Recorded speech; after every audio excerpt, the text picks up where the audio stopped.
সবসময় শুনছেন 96.4 spice FM. স্টুডিওর ঘড়িতে সময় রাত ঠিক 12টা বেজে 1 মিনিট, আর সেই সাথে শুরু হয়ে গেল আপনার প্রিয় শো ভূত নাইট। প্রতি শুক্রবার ভূত নাইট নিয়ে হাজির হই আমি আরজে শাফিন। শুরুতেই বলে রাখি, ভূত নাইট শোটি আপনাদের সাথে ঘটে যাওয়া অলৌকিক সব সত্য ঘটনা নিয়ে সাজানো হয়ে থাকে। কিভাবে পাঠাবেন সেই অলৌকিক ঘটনাগুলো যেগুলো আপনার সাথে ঘটে গেছে, যে কোনো ধরনের অলৌকিক অভিজ্ঞতা, প্যারানর্মাল কোনো ইনসিডেন্ট শেয়ার করার জন্য ইমেল করতে পারেন লিখে অথবা ভয়েস রেকর্ডের মাধ্যমে bhoot964@gmail.com এই ঠিকানায়, BH964@gmail.com এই ঠিকানায়।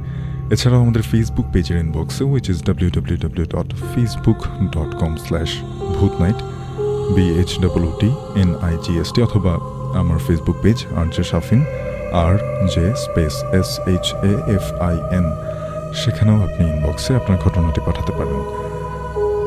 ভূতনাইটের ফেসবুক গ্রুপটি জয়েন করে ফেলবেন www.facebook.com/groups GROUPS/bhootnight BHOOTNIGST। সেখানে আপনারাই পৃথিবীময় বিভিন্ন জায়গায় ঘটে যাওয়া বিভিন্ন অলৌকিক নিদর্শন, বিভিন্ন ঘটনা শেয়ার করছেন। সেগুলো মিস করতে না চাইলে অবশ্যই ভূতনাইটের ফেসবুক গ্রুপটি জয়েন করে ফেলবেন। স্টুডিওতে এসে ঘটনা শেয়ার করার জন্য আপনার ফোনের মেসেজ অপশনে যাবেন, গিয়ে টাইপ করবেন SFM, স্পেস দিয়ে লিখবেন আপনার নাম, লোকেশন এবং মোবাইল নাম্বারটা অবশ্যই লিখবেন, পাঠাবেন 26969 এই নাম্বারটাতে। ভূতনাইট টিম আপনার সাথে যোগাযোগ করবে এবং স্টুডিওতে এসে ঘটনা শেয়ার করার সুযোগ করে দেবে। এছাড়াও এই প্রথমবারের মতো সরাসরি ওভার দ্য ফোন কল আপনারা ঘটনা শেয়ার করতে পারছেন। তার জন্য ফোন কল করবেন 09642964964 এই নাম্বারটাতে। আজকের যেই দিনটা, অর্থাৎ ফ্রাইডে 13th, এই 13তম শুক্রবার বা 13ই শুক্রবার, এই দিনটিকে ঘিরে অনেক রহস্য ইতিহাসে জড়িয়ে আছে। সেই সম্পর্কে অনেক তথ্য দিয়ে যাব।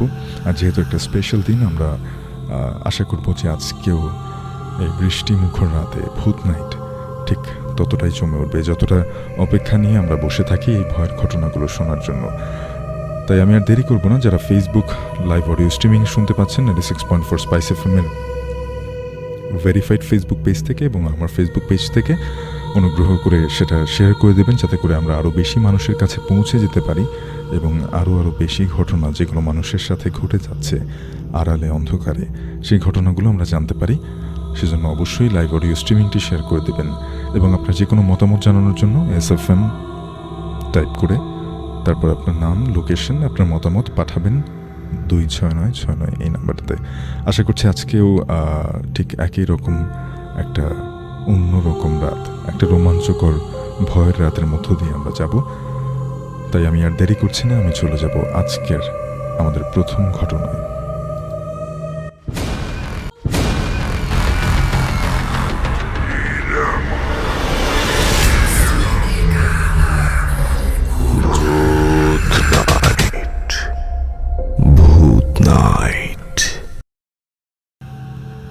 এই ঘটনাটি ভূত নাইটের ফেসবুক পেজে পাঠিয়েছেন মেহেদি হাসান।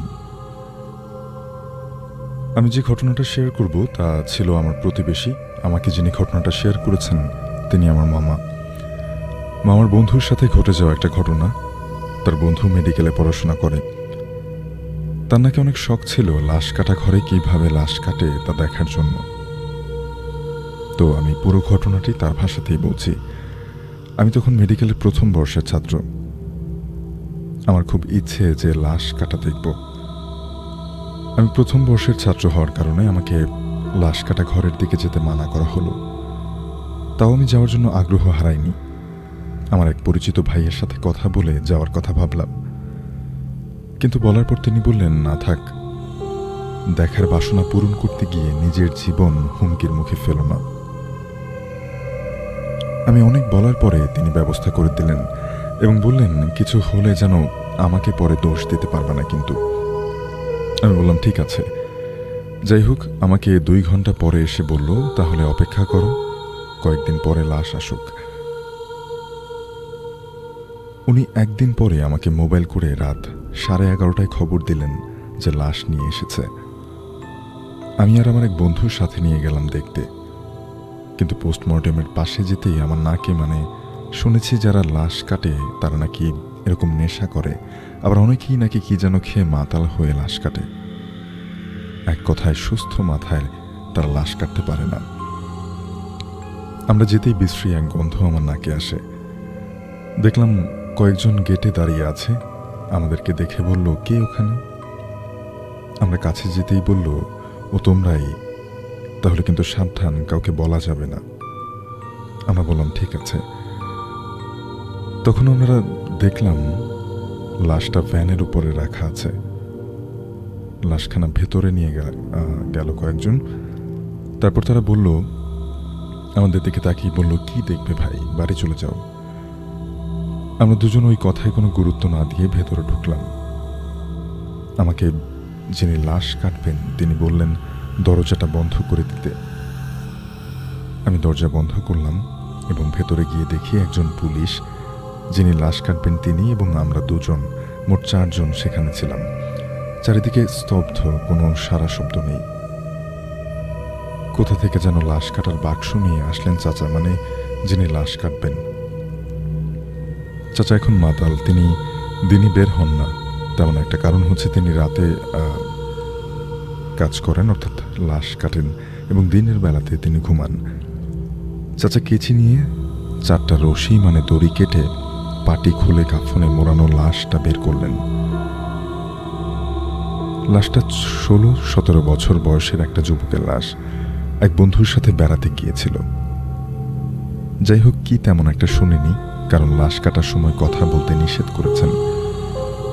তিনি কেচি নিয়ে বুক থেকে নাভি পর্যন্ত কেটে ফাঁক করলেন। দেখলাম হলদেটে চর্বির মতো তিনি কেটে কেটে ফাঁক করে প্রত্যেকটি অঙ্গ আলাদাভাবে রাখলেন। ওহ, মানুষ এত নিকৃষ্ট হতে পারে। নিজে নিজে ভাবলাম যে মারা যাওয়ার পরেও শান্তি নেই। ভেবে মাথাটা চক্কর দিল। পাশে তাকাতেই দেখি আমি যাকে নিয়ে আসলাম সে নেই। বাহিরে এসে দেখি সে বসে আছে। বললাম, কি হয়েছে? ও বলল, মাথাটা ঘুরছে, তাই বাইরে চলে আসলাম। আমি ভেতরে চাচাকে বলে আমরা দুজন বাসার দিকে রওনা দিলাম। কিন্তু ছেলেটার চিন্তা মাথা থেকে সরছে না। আমি বাসায় ঘুমাতে পারছি না, মনে হচ্ছে সেই ছেলেটা আমার আশেপাশেই আছে। লাইট ভয়ে বন্ধও করতে পারছি না। যদি বন্ধ করি তাহলে না, আর ভালো লাগছে না। হঠাৎ বিদ্যুৎ চলে গেল। আমি ভয়ে ভয়ে কাঁপা শরীর নিয়ে মোবাইল খুঁজে টর্চ জ্বাললাম। জানালাটাও ভয় খুলছি না, কিন্তু গরমে এতটাই অস্থির হয়ে গেলাম যে বাধ্য হয়ে জানালা খুললাম। খুলি তো আমি অবাক, আমার জানালার সামনে কে যেন দাঁড়িয়ে আছে। আমি বললাম, কে তুমি? রাসেল না? এই রাসেল। কিন্তু কে রাসেল? আমার মুখ থেকে অজান্তেই ভয় বের হয়ে গেল নামটা। রাত তখন 2:30টার মতো বাজে। আমি নাম আরেকবার ডাকতেই আমার দিকে তাকালো। আমি কি করব বুঝতে পারছিলাম না। স্থিরভাবে দাঁড়িয়ে আছি। আমি পুরো পাথরের মতো হয়ে গেছি, কারণ যে লাশটাকে আমি লাশ ঘরে দেখে আসলাম, যার লাশ কাটছিল, সেই যুবক ছেলেটা আমার জানালায়। আমি সঙ্গে সঙ্গে জ্ঞান হারিয়ে ফেলি। সকালে আমার বন্ধু আমার দরজায় ধুপ ধুপ করে নক করতে লাগলো। আমি উঠে দরজা খুলেই আমাকে বলল যে, ভাই, আমি ওই ছেলেটাকে দেখেছি। আমি বললাম, আমিও দেখেছি। আমরা দুজন ভয়ে হুজুরকে বলে পানি পড়া খেয়ে বাসায় আসি। আমরা প্রায় 2 মাসের মতো ভয়ে এক বিছানায় ঘুমাতাম। এটাই ছিল আমার ঘটনা। কেমন লাগলো সেটা জানাবেন, পড়ে শোনালে খুশি হব। ঘটনাটি ভূত নাইটের ফেসবুক পেজে ইনবক্স করেছেন মেহেদি হাসান। অনেক অনেক ধন্যবাদ মেহেদি হাসান সহ যারা যারা আমাদেরকে ঘটনা পাঠাচ্ছেন সবাইকে। এবং শুরুতেই আসলে অনেক অনুরোধের একটা গল্প, অনেকেই এই ঘটনাগুলো শুনতে চান, মর্গ রিলেটেড ঘটনা, এবং সেরকমই একটা ঘটনা মেহেদি হাসান ভাই পাঠিয়েছেন। অনেক অনেক ধন্যবাদ। আপনার সাথে ঘটে যাওয়া যে কোনো ঘটনা, অথবা আপনার আশেপাশে যে মানুষগুলো রয়েছে তাদের সাথে ঘটে যাওয়া কোনো ঘটনা, আপনার পরিবারের কারোর সাথে ঘটে যাওয়া ঘটনা, আপনার কোনো বন্ধুর সাথে ঘটে যাওয়া ঘটনা, সেগুলো আমাকে পাঠাবেন bhoot964@gmail.com এই ঠিকানায়, BHOOT964@gmail.com এই ঠিকানায়, অথবা আমাদের ফেসবুক পেজ ভূত নাইট, অথবা আমার ফেসবুক পেজ আরজে শাফিন, যেখানে আপনার জন্য সুবিধে হবে আপনি কিন্তু সেখানেই আমাকে ঘটনাগুলো পাঠাতে পারেন। SMS-এর মাধ্যমে আপনার যে কোনো মতামত জানানোর জন্য ফোনের মেসেজ অপশন থেকে টাইপ করবেন SFM স্পেস দিয়ে আপনার নাম লিখবেন, আপনার মতামত পরামর্শ জানাবেন, পাঠাবেন 26969 এই নাম্বারটাতে। যেমনটা আমি দেখতে পাচ্ছি যে রাশেদ মহিউদ্দিন গ্যান্ডারিয়া ঢাকা থেকে রয়েছেন। ওয়ালাইকুম আসসালাম, জি আমি খুব ভালো আছি। সাইয়েদা রয়েছেন, বলছেন লাভ ইউ সো মাচ ভাইয়া অ্যান্ড ভূত নাইট, আপনাদের জন্য আমার সমপরিমাণ ভালোবাসাই রয়েছে। মিরাজ রয়েছেন, ভাইয়া হসপিটাল রিলেটেড ঘটনা শুনতে চাই। শাওন খান রয়েছেন ঢাকা থেকে, ঘটনাটা অনেক ভালো লাগলো, আরও ভয়ের ঘটনা শুনতে চাই। আমি সবসময় যেটা বলি যে রাত যত বাড়তে থাকে ভয়ের ঘটনাগুলো কিন্তু ততই ভিন্ন মাত্রা পেতে থাকে, মানে আরও ভয়ানক হতে থাকে। তাই অবশ্যই অপেক্ষা করে থাকবেন, পুরো অনুষ্ঠানটি শুনতে থাকবেন এবং আপনি সেই যে কাঙ্ক্ষিত ভয়ের সাথে পুরো সপ্তাহ হাসি কান্না শেষে আমরা অন্যরকম কিছু ঘটনা নিয়ে শুক্রবার রাতে ভূত নাইটে আসি এবং সেই ঘটনাগুলো অবশ্যই আপনাদের পছন্দের। শিশির জয়েন করে আছেন, শুনছি ড্যামরা থেকে, ঘটনাটা খুব ভালো, ভয়ানক লাগলো। জাহাঙ্গীর আলম রয়েছেন নেত্রকোনা থেকে জয়েন করে আছেন তিনি। আচ্ছা, শরীফ বিবি রয়েছেন, জয়েন করে আছেন। সাকিব বাড্ডা থেকে শুনছেন, আমি আর আমার আম্মা শুনছি, আমি আর আমার ভাই শুনছি, দুঃখিত। আপনাদের জন্য অনেক অনেক ভালোবাসা থাকলো, অবশ্যই পুরো সময়টা জুড়ে আমাদের সাথে থাকবেন। যারা ফেসবুক লাইভ অডিও স্ট্রিমিংয়ে শুনছেন অবশ্যই অনুরোধ করব লাইভ অডিও স্ট্রিমিংটা শেয়ার করে দেওয়ার জন্য, যাতে করে আমরা আরও বেশি মানুষের কাছে পৌঁছে যেতে পারি। আমি যেমনটা বলছিলাম যে আজকে অর্থাৎ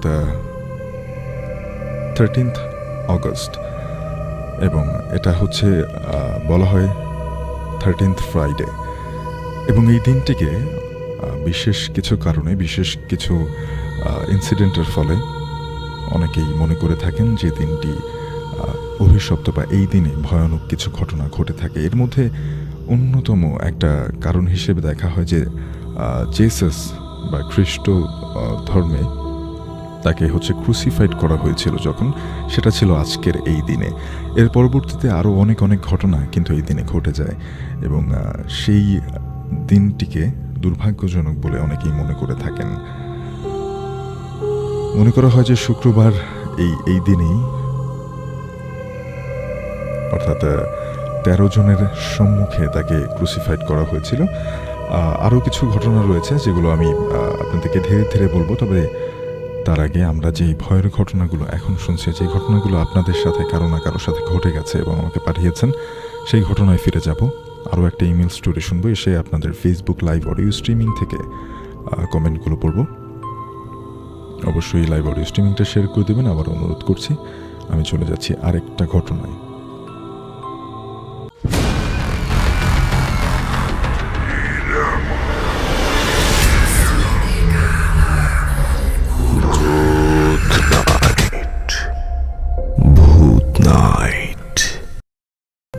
হ্যালো শাফিন ভাই, আসসালামু আলাইকুম।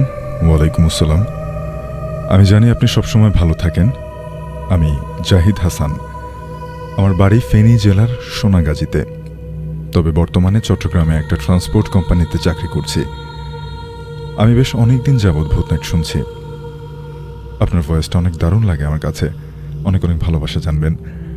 আমাদের এলাকায় থাকার সময় আমার ও আমার বন্ধুদের সাথে একটা অলৌকিক ঘটনা ঘটে, সেটাই আজ আপনাকে লিখে পাঠাচ্ছি, যদি ভালো লাগে পড়ে শোনাবেন। আমি তখন ইন্টার ফার্স্ট ইয়ারে পড়ি, ভালো কলেজে পড়তাম, এজন্য বাড়ি থেকে হোস্টেলে রেখেছিল যেন পড়াশোনাটা ভালো করে করতে পারি। শাফিন ভাই, হোস্টেল লাইফ সম্পর্কে আপনি হয়তো জানেন কেমন হয়। ছন্ন ছাড়ার মতো দিন রাত একেবারে এক করে ফেলেছিলাম। আমরা এক রুমে 3 জন থাকতাম, আমি, রাব্বি আর জুয়েল। এর মধ্যে জুয়েলের পারিবারিক অবস্থাটা বেশি ভালো। ওকে আমরা অতটাও ভালোও লাগতো না, ওকে আমার অতটাও ভালো লাগতো না। বাপের টাকা থাকলেও মানুষ হিসেবে সে খুবই জঘন্য, গরিবদেরকে যেন দু চোখে দেখতে পারত না। সেদিনের কথাটা মনে পড়লে আজও আমার লজ্জায় মাথা কাটা যায়। আমরা তিনজন সেজে গুজে কলেজের ফাংশনে গিয়েছিলাম। সন্ধ্যার পর যখন ফিরে আসছিলাম তখন হঠাৎ করেই একটা মোড় ঘুরতেই একজন ভিখারি 2 হাত বাড়িয়ে জুয়েলকে ধরে, বলল, বাবা আমাকে 2টা টাকা দিয়ে যাও। ও সেদিন হোয়াইট ড্রেস পরেছিল, অর্থাৎ সাদা জামা পরেছিল। লোকটার গায়ে অনেক ময়লা ছিল, যার কারণে ওর সাদা জামায় ময়লা লেগে যায়। এটা দেখে ও ঠাস করে সেই বৃদ্ধ লোকটার মাথায় একটা চড় দেয়। আমি দ্রুত ওকে একপাশে সরিয়ে একটা ধমক দিলাম। তারপর ভাবলাম লোকটার কাছে ক্ষমা চেয়ে ওনাকে কয়েকটা টাকা দিয়ে দেব, কিন্তু সেদিকে তাকিয়ে দেখি সেই লোকটা সেখানে নেই। আশেপাশে অনেক খুঁজলাম, কিন্তু মুহূর্তের মধ্যেই তাকে কোথাও আর পেলাম না। তারপর আমরা হোস্টেলে ফিরে এলাম। ঘটনাটা ঘটে ঠিক এর পর দিনই। বিকেলবেলা হাঁটতে বেরিয়েছিলাম, সন্ধ্যার পরে ফিরে আসছিলাম। এলাকাটা অত বেশি জনবহুল না, রাস্তা ফাঁকাই ছিল। হঠাৎ আমাদের মনে হলো পেছন থেকে কেউ একজন হেঁটে আসছে। তিনজন একসাথেই পেছনে ফিরে তাকালাম, কিন্তু কোথাও কাউকে দেখতে পেলাম না। ভাবলাম হয়তো ভুল শুনেছি, কিন্তু তাই বলে তিনজন একসাথে আবার হাঁটা শুরু করলাম। আর এবার হঠাৎই একটা চড় মারার শব্দ হলো। তাকিয়ে দেখি জুয়েল মাথায় হাত দিয়ে পেছনে তাকিয়ে আছে। ওর চোখ দুটো ভয়ে বড় বড় হয়ে গেছে। আমরা সবাই চমকে উঠলাম, বুঝতে পারছিলাম না কি হচ্ছে। ঠিক তখনই আবার আরেকটা শব্দ হলো। কেউ যেন কাউকে উদ্দেশ্য করে ব্যঙ্গাত্মকভাবে হাসছে। যে হাসছিল মনে হচ্ছিল সে যেন আমাদের খুব কাছেই আছে, অথচ আশেপাশে কোথাও কাউকে আমরা দেখতে পাচ্ছি না। তখন আমরা আরো বেশি ভয় পেয়ে সেখান থেকে দৌড়ে পালিয়ে আসি। ঘরে এসে জুয়েল সবার আগে দরজা বন্ধ করে দেয়। তারপর সবাই চুপ করে অনেকক্ষণ বসে থাকি আর ভাবতে থাকি কি হলো। বুয়া আগে থেকেই আমাদের রুমে খাবার দিয়ে গিয়েছিল। ওদের দুজনকে ডেকে খেতে বসলাম। খাওয়া শুরু করেছি, এমন সময়ে হঠাৎ মনে হলো জুয়েলের খাটটা যেন একটু শব্দ করে নড়ে উঠল। জুয়েল হাতে খাবার নিয়ে ফ্যাকাশে দৃষ্টিতে আমার দিকে তাকালো। আমি ওকে সাহস দেওয়ার জন্য বললাম, আরে ওটা কিছু না, তুই খেয়ে নে। একটু পর আচমকা একটা পানি ভর্তি গ্লাস নিজে থেকেই মাটিতে পড়ে গেল এবং পুরো ফ্লোরটা ভিজে গেল। আমরা কেউ কিচ্ছু বুঝতে পারলাম না, শুধু বুঝতে পারছিলাম যে কিছু একটা অস্বাভাবিক হচ্ছে এখানে। আমরা কোনো রকম দম ধরে মুখ বুজে খাওয়া শেষ করলাম। খাওয়া শেষে জুয়েল বলল, দোস্ত আমার ওয়াশরুমে যাওয়া লাগবে। আমরা তিনজনে একসাথে করিডোরে একবারে কোনায় ওয়াশরুমে গেলাম। বাথরুম থেকে বেরিয়ে বেসিনে হাত ধুতে গেল জুয়েল। আর তখন যেটা ঘটল তার জন্য আমরা একটু প্রস্তুত ছিলাম না শাফিন ভাই। আমরা দেখলাম পানি নয়, লাল রক্ত বেরোচ্ছে সেখান থেকে।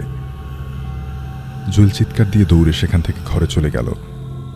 আমি আর আমার বন্ধু কিছুটা সাহস করে বেসিনটা বন্ধ করে আবার চালু করলাম, কিন্তু না, এবার ঠিকই পানি বেরোচ্ছে।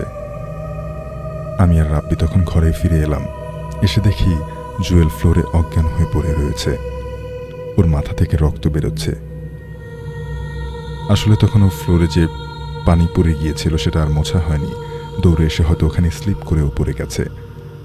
আমরা সাথে সাথে ওকে ক্লিনিকে নেওয়ার ব্যবস্থা করি। অল্প একটু কেটে গিয়েছিল, যেটা 2 দিন পরেই ক্লিনিক থেকে ওকে ছেড়ে দেওয়া হয়।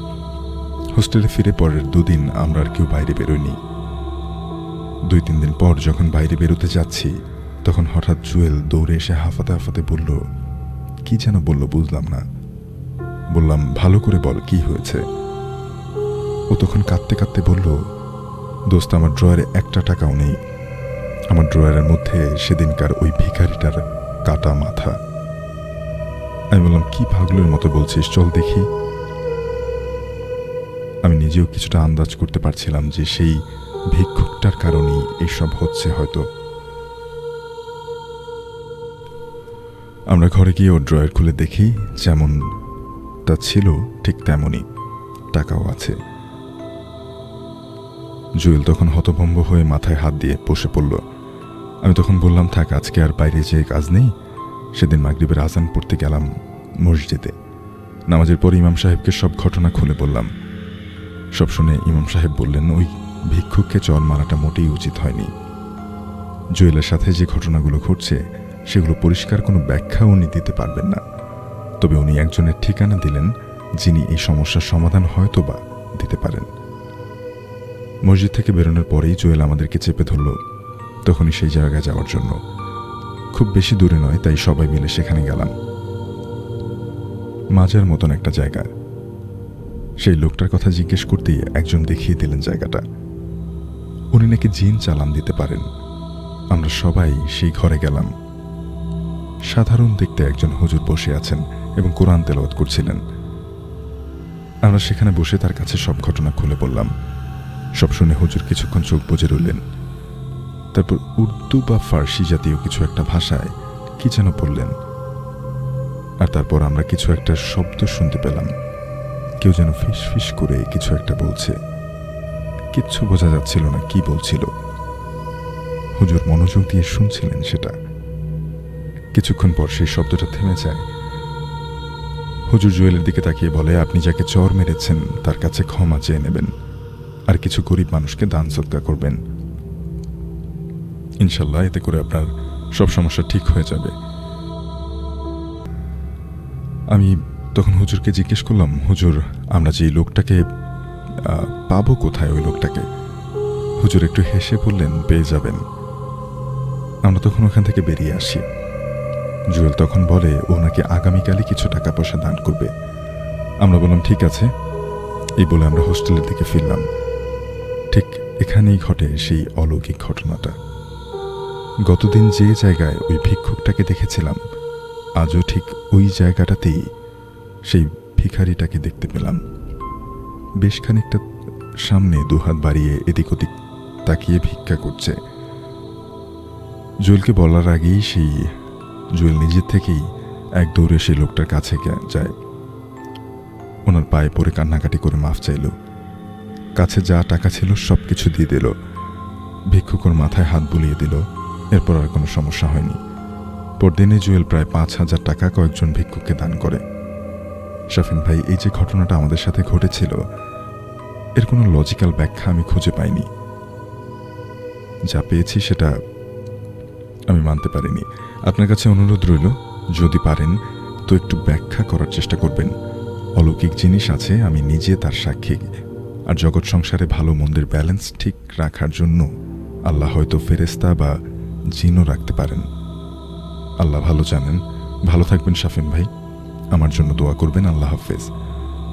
ঘটনাটি আমাদেরকে ইমেল করে পাঠিয়েছেন জাহিদ হাসান, ফেনী জেলার সোনাগাজী থেকে। অনেক ধন্যবাদ জাহিদ হাসান সহ যারা যারা ঘটনা পাঠিয়েছেন সবাইকে। ঘটনা পাঠানোর জন্য ইমেল অ্যাড্রেসটা হচ্ছে bhoot964@gmail.com, bhoot964@gmail.com। অবশ্যই আপনি যদি আপনার আশেপাশে কোনো অলৌকিক ঘটনা জেনে থাকেন, আসলে যখন এই ভয়ের ঘটনাগুলো নিয়ে আড্ডা হয়, কথা হয়, গল্প হয়, তখনই কিন্তু বোঝা যায় যে আসলে এগুলো খুবই যে মানুষের সাথে রিয়েলি ঘটে তেমনটা না। অনেক মানুষের সাথে অনেক সময় অলৌকিক অনেক কিছুই ঘটে যায়। যেই ঘটনাটি পড়ছিলাম এবং যেটার ব্যাখ্যা জানতে চাইলেন, ব্যাখ্যা দিতে গিয়ে আমার নিজেরই একটা ঘটনার কথা মনে পড়ে গেল। যেই ঘটনাটি ছোটোবেলায়, আমার একেবারে ছোটোবেলায়, তখন আমি স্কুলে পড়তাম এবং তখন আমাদের এলাকায় একটা নির্দিষ্ট জায়গায় একটা কথা প্রচলিত হয়ে যায় যে ওই জায়গাটাতে একজন বিশেষ ভিখারি থাকে। ঠিক একই রকম এই ঘটনার সাথে আমি এতটা মিলে যাবে এরকম কখনো প্রত্যাশা করিনি। যে ওইখানে একজন ভিখারি থাকে, তাকে ভিক্ষে দিলে কিছুক্ষণ পরে নাকি তাকে দেখা যায় না। তো এরকম আমার এক বন্ধুর সাথেও হয়েছিল। সেও এই ব্যাপারটা শেয়ার করেছে আমার সাথে যে আমিও দেখেছি ওই লোককে। এবং শুধুমাত্র যে ছোট বাচ্চারা অথবা মোটামুটি ইয়াং যারা তাদের সাথে হয়েছে এমনটা না, অনেক বৃদ্ধ বা বয়স্ক মানুষ, এমনকি তরুণ যুবক তারাও ঠিক মাস দেড়েক মতো বা 2 মাসের মতো সেই লোককে হঠাৎ দেখা যেত এবং তাকে ভিক্ষে দিলে বা না দিলে সে ভিক্ষাটা নিয়ে চলে যেত। সে নর্মালি কথা বলতো না কারোর সাথে এবং কিছুক্ষণ পরেই কেউ তাকে আর দেখতে পেত না। এটা ছিল একটা রহস্যের ব্যাপার। পরে যারা গুণীজন ছিলেন এলাকার বা বড় মানুষ ছিলেন, গুরুজন ছিলেন, সেই গুরুজনরা মিলে সিদ্ধান্ত নেন বা তারা ঠিক করেন যে ওই লোককে আবারও দেখা গেলে অবশ্যই তাকে যার কাছেই ভিক্ষা চাইবে ভিক্ষে দিয়ে দেওয়ার জন্য। কারণ হয়তো হতে পারে সে সৃষ্টিকর্তার তরফ থেকে কোনো ফেরেশতা হতে পারে যে কিনা মানুষের মন যাচাই করার জন্য এসেছে বা এমন কিছু। আসলে অনেক কিছুরই তো ব্যাখ্যা থাকে না, আর ব্যাখ্যা থাকে না বলেই সেই ঘটনাগুলো অলৌকিক। লৌকিক সব কিছুই আমরা বিজ্ঞানের মাপকাঠিতে ব্যাখ্যা করতে পারি, কিন্তু অলৌকিক কোনো কিছুই আসলে আমাদের ধরা ছোঁয়ার মধ্যে থাকে না, কিন্তু তাদের অস্তিত্ব আমাদেরকে বারবার জানান দিয়ে যায় এবং অনেক মানুষকে বিভিন্নভাবে ভোগায়, বিভিন্নভাবে অনেক মানুষ ভীত হয়, ক্ষতিগ্রস্ত হয়ে থাকে অনেক সময় যখন সেটা খারাপভাবে কোনো মানুষের উপরে প্রয়োগ করা হয় অথবা আসর এই ধরনের কোনো কিছু হয়ে থাকে। যাই হোক, আমি যেমনটা বলছিলাম যে ফেসবুক লাইভ অডিও স্ট্রিমিং থেকে আপনাদের মূল্যবান মতামতগুলো আমি জানার চেষ্টা করব। সেখানে জয়েন করে আছেন আবদুল্লাহ আল জাবের, জয়েন করে আছেন জিহাদ ভুইয়া, আছেন প্রিন্স ইফতি, রয়েছেন রনি ইসলাম, আমিন জয়েন করে আছেন, আহমেদ সৈকত জয়েন করে আছেন হবিগঞ্জ সিলেট থেকে, এহতেশাম আনসারি জয়েন করে আছেন I just love this show, আমি আপনাদের অনেক ভালোবাসি, শেখ আবু বকর রয়েছেন best of show Bhoot night, আর সাদি চৌধুরী রয়েছেন জয়েন করে I have been waiting for Bhoot night throughout the whole week. পুরো সপ্তাহ জুড়ে অপেক্ষা করেছিলেন এবং সেই সময়টাতে আমরা পৌঁছে গেছি। সেই ভয়ের ঘটনাগুলো আমরা শুনছি, নিশ্চয়ই উপভোগ করছেন এবং একটা অন্যরকম সময়ের মধ্য দিয়ে যাচ্ছেন। নাহিদুল হক রাদিন রয়েছেন খুলনা থেকে শুনছি, সুতাপা সাহা রয়েছেন জয়েন করে, রাতুল জান্নাত আছেন, টুটুল জয়েন করে আছেন চিটাগং থেকে শুনছেন, তিনি আমাদেরকে জয়েন করে আছেন, তোহা মাহমুদি, খান জেসান রয়েছেন মুনিয়া মার্জিয়া, ওয়ালাইকুম আসসালাম, নারায়ণগঞ্জ থেকে শুনছেন তিনি, মোহাম্মদ শামীম শান্ত রয়েছেন, অনেকদিন পরে শুনছি, খুশি হয়ে গেলাম আজ। বিপুল দাস জয়েন করে আছেন শাহিন আহমেদ, দুবাই থেকে শুনছেন, আমাদের একজন প্রবাসী ভাই।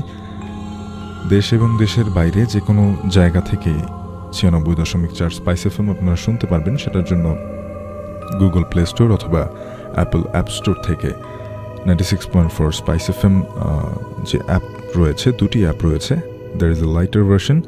আপনারা যে কোনো একটা অ্যাপ ডাউনলোড করে নিলে নিরবিচ্ছিন্নভাবে পৃথিবীর যে কোনো প্রান্ত থেকে 96.4 স্পাইস এফএমের সবগুলো অনুষ্ঠান শুনতে পারবেন, ইনক্লুডিং ভূত নাইট। খান জিসান রয়েছেন জয় বড়ুয়া, রয়েছেন জাকির হোসেন, মুরসালিন হাসান জয়েন করে আছেন, রাজীব হাওলাদার বিল্লাল রয়েছেন, ওয়ালাইকুম আসসালাম, সৌদি আরব থেকে শুনছেন আরও একজন প্রবাসী ভাই। তারা সবসময় আমাদের পাশে রয়েছেন এবং ভালোবেসে যাচ্ছেন আমাদেরকে। শাওন রয়েছেন, তানিম আহমেদ রয়েছেন, আঞ্জুম ইসলাম রয়েছেন, শফিকুল ইসলাম রয়েছেন, ফাহমিদা জয়েন করে আছেন, আশিক জয়েন করে আছেন, মেধা জয়েন করে আছেন, শেখ শান্ত রয়েছেন জান্নাত নাবিন জয়েন করে আছেন, আজিম নিলয় আছেন, ইশরাত জাহান নূপুর, ইশরাত জাহান খুশি, সাইফুল্লাহ সৈকত শিমন রয়েছেন জয়েন করে আছেন, আপন কুমার টাঙ্গাইল সদর থেকে শুনছেন, অদ্রিতা জাহান ইরা রয়েছেন রাজশাহী থেকে শুনছেন, নাজমুল জয়েন করে আছেন মামুন ইসলাম, প্রিয়ন্তী সরকার রয়েছেন সাভার থেকে শুনছেন, শারমিন সুলতানা রয়েছেন, নুরুন নবী জয়েন করে আছেন, হুমায়রা নাহার জয়েন করে আছেন, তিনিও প্রবাস থেকে শুনছেন আমাদেরকে, শফিকুল ইসলাম রয়েছেন নোয়াখালী থেকে শুনছেন, বিপ্লব রাজ রয়েছেন জুরাইন থেকে শুনছেন, তিনি আমাদেরকে, ফারিয়া ফেরৌসি জয়েন করে আছেন, happy Friday to the 13th night. আচ্ছা, আমি যেমনটা বলছিলাম যে যিশু খ্রিস্টের ক্রুসিফাইড হওয়ার সাথে সম্পর্কিত কিছু ঘটনা রয়েছে, অর্থাৎ এক্স্যাক্টলি এই দিনে তাকে ক্রুসিফাই করা হয়েছে এমনটা না, এই দিনে তিনি তার শেষ রাতের খাবার খেয়েছিলেন এমনটা আসলে বলা হয়ে থাকে, যে ক্রুশবিদ্ধকরণের আগে 13 জন তার কক্ষে উপস্থিত ছিলেন এবং এই সময়টাতেই তিনি শেষ তার নৈশভোজ করেছিলেন। এরপরে আরও কিছু ঘটনা ঘটে যায় এই স্পেশাল দিনটাতে, যে কারণে অনেকেই মনে করে থাকেন এটা একটা দুর্ভাগ্যজনক দিন, কিন্তু তেমনটা আসলে কোনো দিন বা সময়কে নির্দিষ্ট করে দুর্ভাগ্যের কারণ ভাবার কোনো ব্যাপার নেই। যদিও এই দিনে অনেক ঘটনা ঘটে গেছে, সেগুলো আমি একে একে আপনাদের সাথে শেয়ার করব। তবে তার আগে অবশ্যই আপনাদের পাঠানো ঘটনাগুলো শেয়ার করব। আবারও বলে দিচ্ছি, ঘটনা পাঠানোর জন্য ইমেল অ্যাড্রেসটা হচ্ছে bhoot964@gmail.com, BHOOT964@gmail.com এই ঠিকানায় পাঠাবেন। আমি আর দেরি করবো না, আমি চলে যাব আরেকটা ভয়ের ঘটনায়।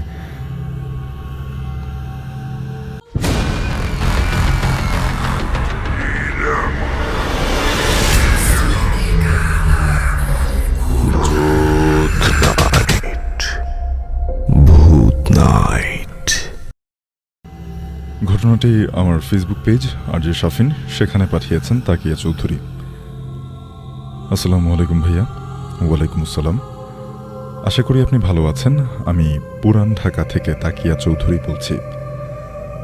আজকে আমি লালবাগ কেল্লার একটা ভৌতিক ঘটনা আপনাদের সাথে শেয়ার করব। যদি ভালো লাগে তাহলে পড়ে শোনাবেন। ঘটনাটি আমার পরিচিত একজন আন্টির সাথে ঘটেছে। তার বাসা লালবাগ কেল্লার একদমই কাছাকাছি। ভাইয়া, আমার বাসা লালবাগ কেল্লার কাছে, বাট ওই আন্টির বাসা কেল্লার এতটাই কাছে যে তার বেডরুম এবং কিচেনের জানালা দিয়ে সম্পূর্ণ লালবাগ কেল্লা একেবারে স্পষ্টভাবে দেখা যায়।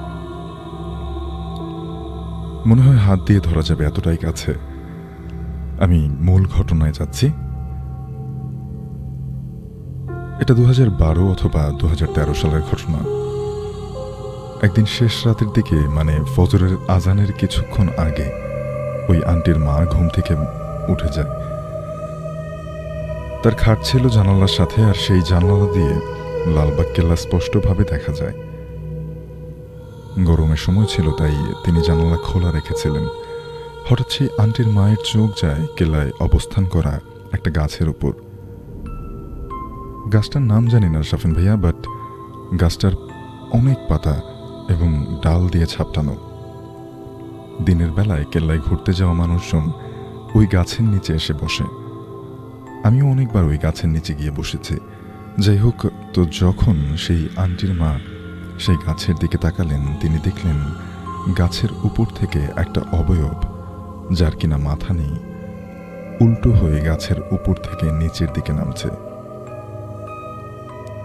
সেই গলা কাটা কালো কুৎসিত অবয়ব গাছ থেকে নেমে পূর্ব দিকে পুকুরের কাছে গিয়ে উধাও হয়ে গেল। চাঁদের আলোয় তিনি সম্পূর্ণ ঘটনাটি ক্লিয়ারলি দেখতে পেলেন।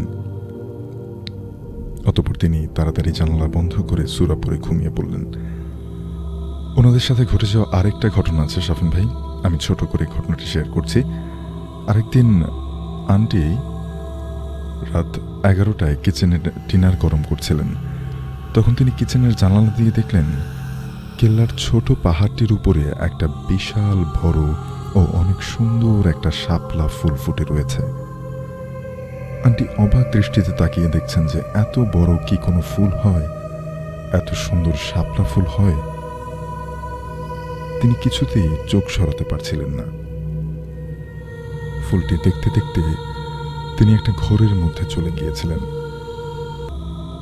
তার মনে হচ্ছিল ফুলটির কাছে যেতে ফুলটিকে ধরতে ইচ্ছে হচ্ছিল তার। এদিকে তার চুলায় খাবার পুড়ে গন্ধ বের হচ্ছে, কিন্তু তার কোনো বোধ কাজ করছে না। তরকারির পোড়া গন্ধ পেয়ে তার মা তাকে ডাকে।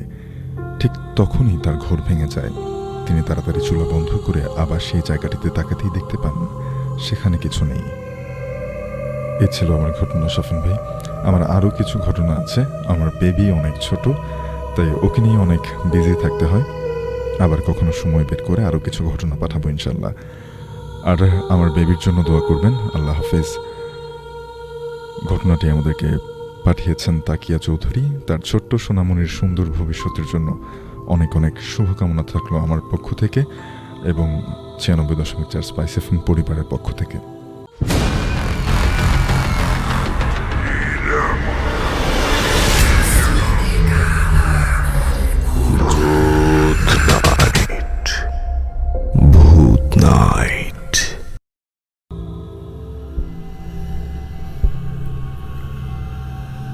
আসসালামু আলাইকুম।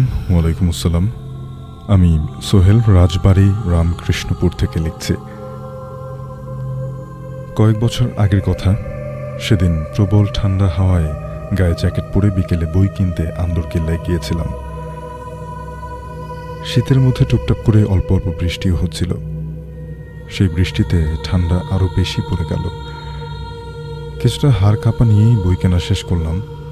আন্দরকিল্লার এদিকে যে এমসেন হলে আমার এক পুরনো বন্ধু থাকে।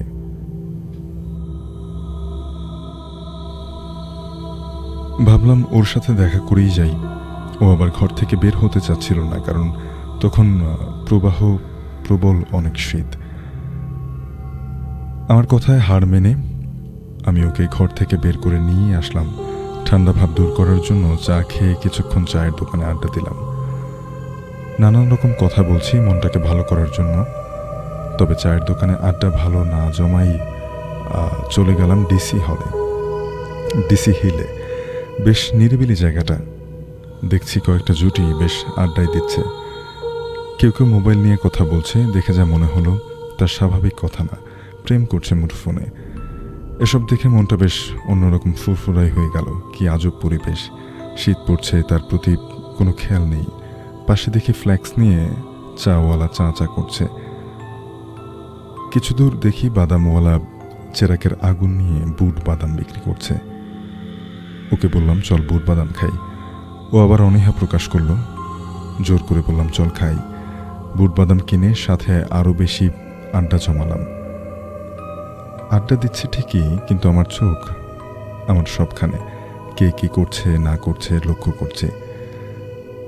দেখে একটা দম্পতি তার মেয়েকে নিয়ে ডিসি হিলে মঞ্চের জায়গাটায় বসে তারা কথা বলছে। আবার একটা ছেলে একটা মেয়ের হাত ধরে হাঁটাহাঁটি করছে। হঠাৎ দেখি একটা মেয়ে গেট দিয়ে ঢুকে একলা কিছুক্ষণ ঘোরাঘুরি করছে। ওর আশেপাশের সাথে কেউ নেই। আমাদের পাশে থাকা বসার জায়গাটায় কিছু দূরে বসে আছে মেয়েটার সাথে দেখে আসলেই কেউ নেই। কিন্তু রাত তো হয়ে এলো, শীত পড়ছে। একলা বসে থাকা মানেটা কি? গায়ে কোনো শীতের কাপড়ও নেই। সালোয়ার কামিজ পরা মেয়েটি। চেহারাটা পরিষ্কার বোঝা যাচ্ছে না। আবছা আলোতে কিছুটা দেখছি। আচ্ছা যাক, নিজের মনকে নিজের কাজে মন দিলাম। আমার বন্ধু আমার সাথে বকবক করে কথা বলেই যাচ্ছে। আমি ওর কোনো কথা শুনছি না, শুধু দেখছি এদিক ওদিক। কেউ দেখছি মুক্ত বাতাসে উদাস মনে সিগারেট টানছে। আবার কেউ দেখছি চলেই যাচ্ছে নিজ নিজ গন্তব্যস্থলে। প্রায় খালি হয়ে এলো জায়গাটা, কিন্তু ওই মেয়েটা বসেই আছে। জায়গাটা নিরাপদ না ভেবে বের হয়ে এলাম, কারণ রাত তখন 9:30। আমার বন্ধুর সাথে রাস্তায় গল্প করে ওকে এসে বিদায় দিয়ে আবার আন্দরকিল্লায় আসলাম। আমার বাসা কাপ্তাই রাস্তার মাথা পরের কাজিরহাট ভেতরের গলিতে। 1 নং কালুরঘাট বাস ধরতে হবে, কিন্তু এত দূরে বাস পাওয়া মুশকিল। আন্দরকিল্লা জায়গাটাও দেখি একদম থমথমে। মনে একটা সংশয় হলো, অন্যদিন তো এভাবে থাকে না, কিন্তু আজ কেন? এসব কথা চিন্তা করতে চিন্তা বাদ দিয়ে বাস আসার প্রতি মনোযোগ দিলাম। কোনো বাস যাচ্ছে না। যাচ্ছে বহদ্দার হাট পর্যন্ত। ভেঙে যাওয়াটা অনেক কষ্টকর, তাই আরো কিছুক্ষণ অপেক্ষা করতে থাকলাম। কিছুক্ষণ পর দেখি একটা নতুন বাস কালুরঘাট বলে চিৎকার করছে। আবার মনে সংশয় হলো, এত বড় বাস এত রাতে এত সহজে যায় না। বাসটা বেশ নতুন। বাসে উঠে পেছনের সিটে বসতেই দেখি ওই সেই মেয়েটি যাকে আমি একলা ঘোরাঘুরি করতে দেখেছি ডিসি হিলে। কিন্তু ওই মেয়েটি এই বাসে আসলো কি করে? এই বাস তো নিউ মার্কেট থেকে আসছে। তাহলে আমার মনে আবার প্রশ্ন ঘুরপাক খাচ্ছে। প্রশ্নেরা আমার কাছে আসছে আর যাচ্ছে। আজব চিন্তারা আমার পাশে এসে বসে আসে, কিন্তু না ভেবে উপায় কি? চিন্তার তো বিষয়। যাই হোক, আমি আমার সামনের দিকে ফিরে তাকালাম। বাস ছেড়ে দিয়েছে। আমি বাসের জানালার দিকে তাকিয়ে রইলাম। বাস ড্রাইভার পেছনের দিকে লাইট জ্বালিয়ে দিয়েছে। কিছুক্ষণ পর আমি মেয়েটির দিকে তাকিয়ে আছি। বাহ, বেশ সুন্দর মেয়েটা। তখন অন্ধকারে ভালোভাবে দেখা যায়নি। বয়স কত হবে? আনুমানিক 20-21 হয়তো। ওর দিকে না চেয়েও পারছি না। বেশ অপরূপ দেখতে। কিন্তু এভাবে তাকিয়ে থাকলে নিশ্চয়ই অন্য কিছু মনে করে সন্দেহ করবে। কেমন জানি দেখতে মেয়েটি। একবার তাকিয়ে থাকলে দেখতে অনেক সুন্দর লাগে, আরেকবার তাকিয়ে থাকলে মনে হয় অদ্ভুত ধরনের বিকৃত একটা চেহারা। ঠিক তাকাতে যেন ভয় হয়। হঠাৎ খেয়াল করে দেখি ওর চোখ মুখ জল জল করছে। হাতগুলো দেখতেই বা কিরকম, পুরো অদ্ভুত ধরনের। বাস পূর্ণ গতিতে চলছে। আমার তো ঠান্ডায় যায় যায় অবস্থা, গায়ে জ্যাকেট পরেও নিস্তার পাচ্ছি না। কিন্তু মেয়েটি এই ঠান্ডা সহ্য করছে কিভাবে? মেয়েটির কপালে তাকালে মনে হয় ঘামের বৃষ্টি ঝরছে। এভাবে করতে করতে সব যাত্রী কোন সময় নেমে কমে গেছে তা টের পাইনি। এত বড় বাসের মধ্যে আমরা 4 জন, বাস ড্রাইভার আর কন্ডাক্টর, এদিকে আমি আর সেই মেয়েটি। বাইরে তাকিয়ে দেখতেই দেখি কাপ্তাই রাস্তার মাথা চলে এসেছি। বাস আর কালুরঘাট যাবে না, কারণ কালুরঘাট যাওয়ার মতো যাত্রী নেই। বাস থেকে নামতেই দেখি রাস্তার চারিদিকে সব শূন্য, কেউ কোথাও নেই। কন্ডাক্টরকে টাকা দিয়ে আমি মেয়েটার আগে হাঁটা দিলাম। প্যান্টের পকেট থেকে মোবাইল বের করে ঘড়িতে দেখলাম রাত 11:58 বাজে। এত রাত হয়ে গেছে নিজেও বিশ্বাস করতে পারছি না। সামনের দিকে ফিরে তাকাতেই দেখি মেয়েটা কোন সময়ে আমার আগে ক্রস করে হাঁটা শুরু করে আমার আগে আছে, ভাবতেই পারছি না।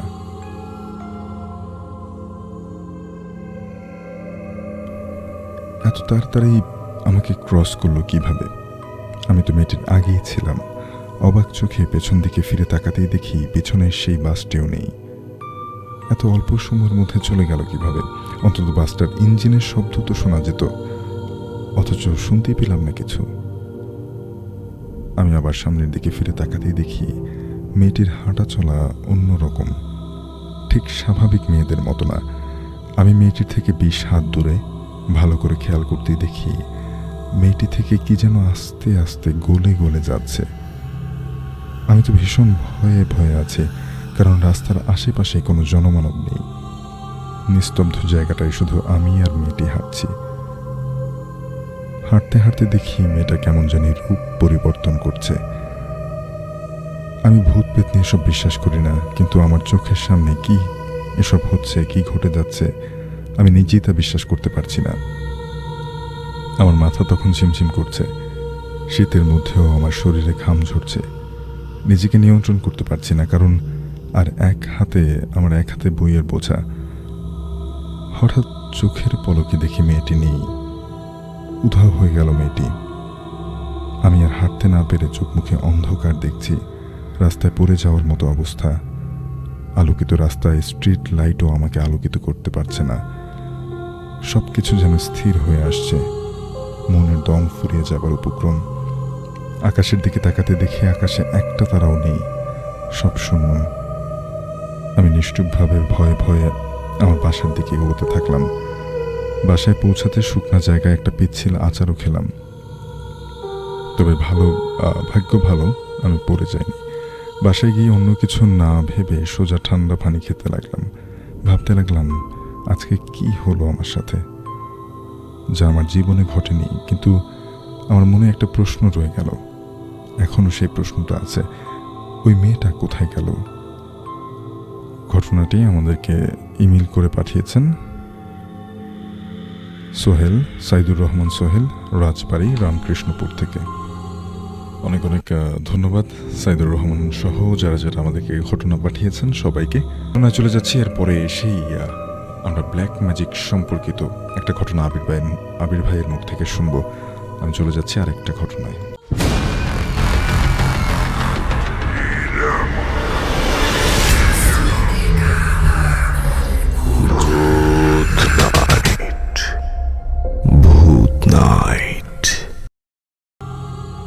আমার নাম মোহাম্মদ বাপ্পি।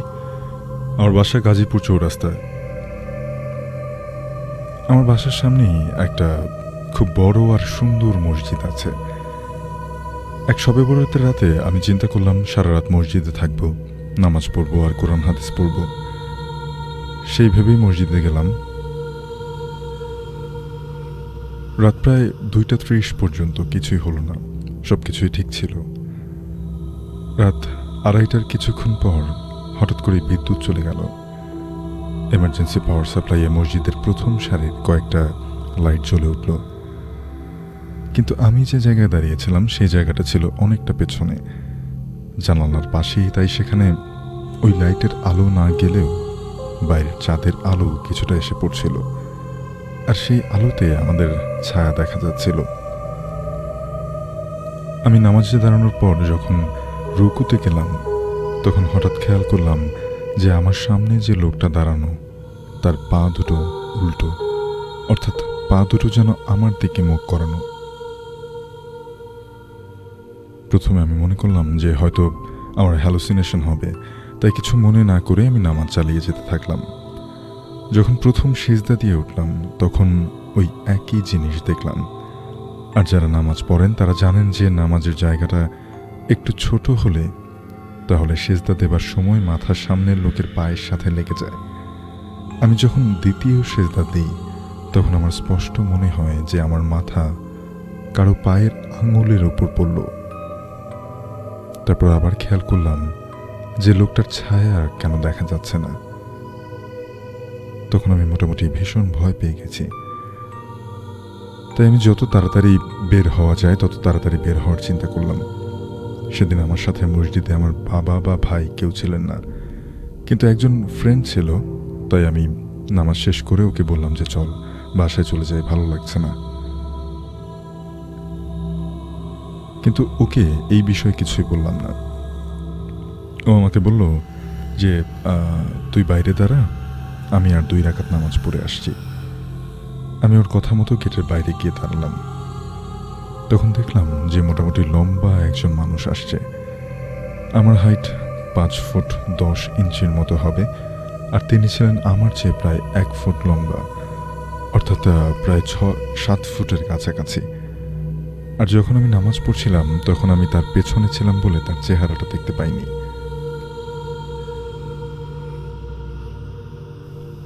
এবার দেখলাম যে তার চেহারা খুবই সুন্দর এবং মুখ ভর্তি দাড়ি। তিনি এসে আমার কাঁধে হাত দিলেন এবং বললেন যে বাবা, যা দেখেছ ভুলে যাও। আমার তখন সাহস হয়নি যে আমি তার পায়ের দিকে তাকিয়ে দেখব। আর কেউ কোনোভাবে যদি কাঁধের উপরে হাত দেয় তাহলে তার ওজন অনুভব করা যায়, অর্থাৎ হাতের ওজনটা অনুভব করা যায়। কিন্তু আমি কাঁধে কোনো রকম ওজন অনুভব করতে পারলাম না, কিন্তু আগে তার পায়ের আঙুল অনুভব করছিলাম। তারপর তিনি আমাকে ক্রস করে চলে গেলেন। আমি তার দিকে তাকিয়ে দেখছিলাম, কিন্তু তার পায়ের দিকে তাকাতে পারিনি আমার, কারণ প্রচণ্ড ভয় করছিল। তারপর আমি এক মুহূর্তের জন্য মসজিদের গেটের দিকে তাকালাম, দেখার জন্য যে আমার বন্ধু আসছে কিনা। 1 সেকেন্ডের ব্যবধানে আবার রাস্তার দিকে তাকাতেই দেখি তিনি নেই। অথচ আমাদের মসজিদের সামনে রাস্তাটা ছিল অনেক বড়, যার এক প্রান্ত থেকে অপর প্রান্ত স্পষ্ট দেখা যায়। ঘটনাটি আমাদেরকে পাঠিয়েছেন মোহাম্মদ বাপ্পি, গাজীপুর চৌরাস্তা থেকে। অনেক অনেক ধন্যবাদ মোহাম্মদ বাপ্পি সহ যারা যারা ঘটনা পাঠাচ্ছেন সবাইকে। আমি আর দেরি করব না, আমি চলে যাব আমাদের আজকের অতিথির কাছে। ভাই, আপনি আপনার নাম বলে ঘটনা শেয়ার করতে পারেন। ধন্যবাদ শাফিন ভাই। হ্যালো এভরিওয়ান, আমি আবির মাহমুদ, এসছি গাজীপুর থেকে। আর আজকে যে ঘটনাটা আপনাকে বলতে এসেছি সেটা হচ্ছে আমার নিজের বন্ধুর সাথেই ঘটে যাওয়া। আমরা যখন ইন্টারমিডিয়েটে পড়ি তখন আর কি আমরা একসাথে কলেজে পড়তাম। তো ওর পরিবার এবং ওর সাথে আর কি ঘটে ঘটনাটা। তো ওর আব্বু হচ্ছে একটা সরকারি কলেজের প্রফেসর ছিল। তো পাশাপাশি উনি আর কি একটু রাজনৈতিক নেতাদের সাথে একটু চলাফেরা করতেন। তো এলাকার মানুষ আর কি ওনাকে একটু ভালোবাসতো। সাধারণ একজন পাবলিক হিসেবে ছিল, মানুষের উপকার করত। তো হঠাৎ আর কি ওদের ফ্যামিলিতে একটু ক্রাইসিস আসে, যেমন বিভিন্ন পারিপার্শ্বিক যারা লোকজন থাকে না, কিছু খারাপ লোক সমাজে, তো এনারা আর কি ওনার উপর একটু প্রেশার ক্রিয়েট করতে থাকে। আচ্ছা, তার মানে তিনি একজন মোটামুটি জনপ্রিয় মানুষ ছিলেন এবং সেখান থেকেই হয়তো কেউ ঈর্ষান্বিত হয়ে তার প্রতি আসলে অবিচার বা কোনো ধরনের একটা ষড়যন্ত্রে জড়িয়ে যায়। জি। তারপর তো একদিন আর কি বিকেলবেলা আমরা সবাই একসাথে ছিলাম, তো হঠাৎ ওর ফোনে ফোন আসে, বলে যে ওর আব্বুর নাকি কি একটা অ্যাক্সিডেন্ট হয়েছে হাসপাতালে। তো আমরা সবাই যাওয়ার পরে জানতে পারি যে একটা মারামারি হয়েছে, ওখানে ওনার আব্বুকে নাকি মারধর করছে। তো এরপরেও চলে আসে, মানে আর কি কিছুদিন পর সুস্থ যখন হয়ে যায় তখন বাড়িতে ওরা ব্যাক করে। তো ব্যাক করার পর একদিন ঘটনাটা শুরু হয় এখানেই। একদিন রাতের বেলা উনি আর কি, ওদের বাড়ি হচ্ছে নদীর খুব কাছেই, বাড়ি থেকে বের হলেই ছোট একটা নদী আছে, আমাদের জায়গাটার নাম হচ্ছে চুকনগর, খুলনাতে। তো উনি বের হয়েছে, বের হওয়ার পরে উনি বাইরে আসছে আর কি। বাইরে আসার পরে উনি আবার যখন বাইরে থেকে ঘরে ফিরে যাবে তখন দেখে যে মানে লম্বা মতো বেশ কালো কাপড় টাপড় জড়ানো এরকম একজন লোক ওনাদের দরজা খুলে ভেতরে ঢুকলো, বাড়ির গেট খুলে ভেতরে ঢুকলো। উনি বলতেছে যে এত রাতে আমার বাড়িতে কে ঢুকলো, চোর হবে হয়তো। তো উনি তাড়াতাড়ি আর কি ঘরে ঢুকে মানে পুরো বাড়ি সব জায়গায় খুঁজছে। ওই সাকিব যে আমার বন্ধু, ওর আম্মুকে ডাকছে, তারপরে সাকিবরে ডাকছে, পুরো বাড়ি সব তন্ন করে খুঁজে ফেলছে, কোথাও কেউ নাই। আবার এদিকে পেছন দিক দিয়ে যে কেউ চলে যাবে, পেছনের যে রাস্তাটা ওখানে একটা ছোট গেট লাগানো আছে, তো গিয়ে দেখে যে ওখানে ভেতর থেকেই তালা দেওয়া। তো উনি কিন্তু একবার স্পষ্ট দেখছে যে কেউ একজন বাড়ির ভেতরে ঢুকেছে।